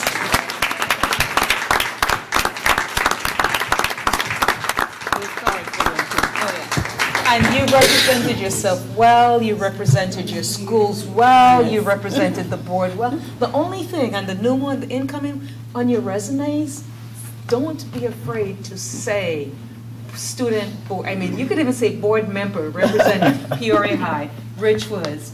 You've downplayed it this year, I've noticed, just sitting at your banquets and those sorts of things. I'm like, oh, I didn't even hear she's a student board member. So anyway, we do have, you're amazing, and they're all Sterling Merit Scholars, which is that they're in the top 8% Of their class, of their right. class, which is impressive. Another round of applause. You are articulate, you're critical thinkers, you're independent, you are... Wonderful. Thank you. So we do have a plaque for each one, and so Daphne, thank you for getting the plaque for them. And it has, it says Peoria Public Schools, Itiana Douglas. Always remember the 4 agreements, which I really, really like, and they can take it to college with them. And it says, and those are things that I sometimes struggle with, and I'm working really hard on those. Be impeccable with your words. Don't take anything personally. Don't make assumptions, and always do your best. And you can actually put it on your desk in a prominent place. So when you're down or if you're getting beat up, you can sort of, or somebody's getting on your last nerve, you can, right? That one? No. So there's one from Mary from Richwoods, and then Selena. And we do have your Name Mary. tag. You can take it to college and put it in your window. Itiana, that's yours. And then student board member Ruffin. And the board has actually, Ms. Ross, would you like to? This is from the board.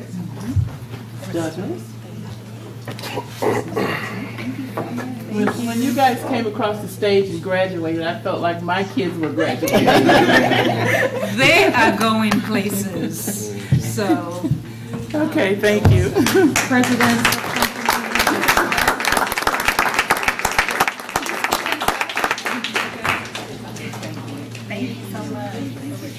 Now, there's only 2 people here that's taking their place. The other one probably left.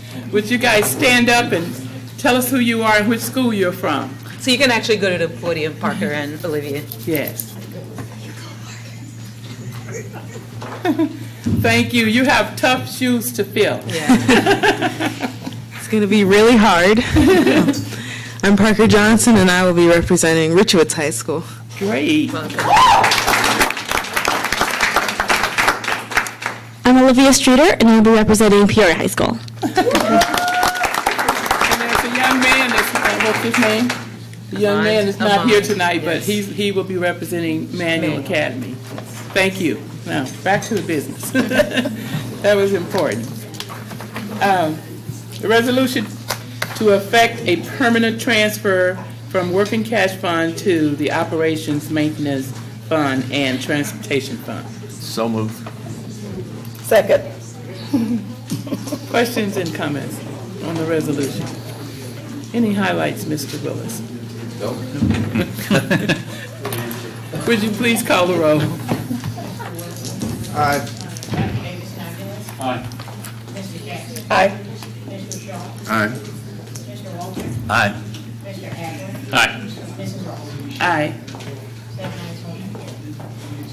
And now the amended budget resolutions. The proposed action is that the Board of Education approve the following resolution. Blah, blah, blah.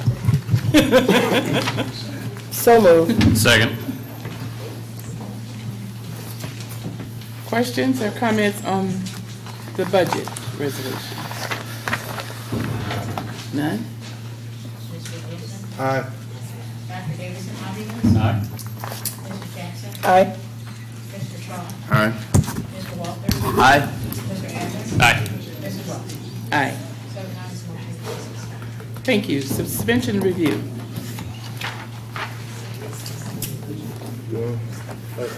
Sure.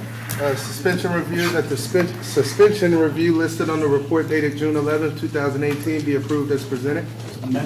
Amended. As amended. It was amended? Yes, Oh, that's it. As amended? It's still on there. Mr. Wilson? Aye. Dr. Davidson, Aviles? Aye. Mr. Shaw? Aye. Mrs. Jackson?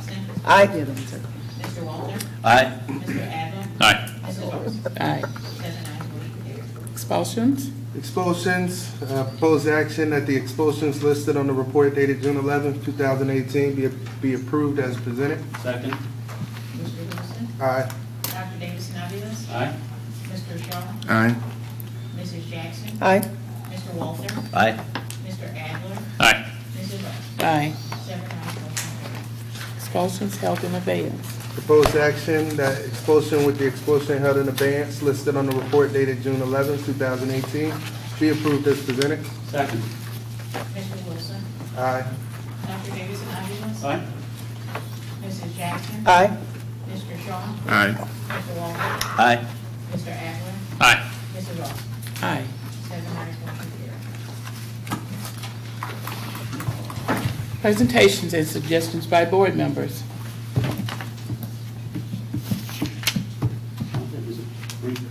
Yes, sir. Mr. Wilson, I would just like to tell you how much I have appreciated sitting on the discipline committee with you. Thank you. That you have, he's our newest board member, but I think you took leadership in that, and I really do appreciate it. Thank you.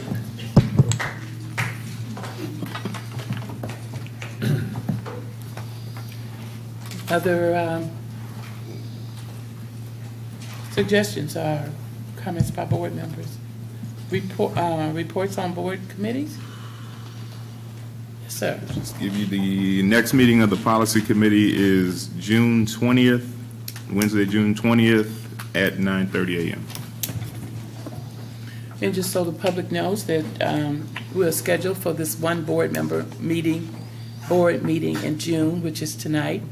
However, if we have to call a special meeting for any special reason, we will do that, and the public will be notified. Other than that, our next meeting is July 2nd. Building committee has a noon. meeting at the 21st at 9:30. Yes. Building committee meeting at the 21st at 9:30. Thank you, one and all. I move that we adjourn. Second.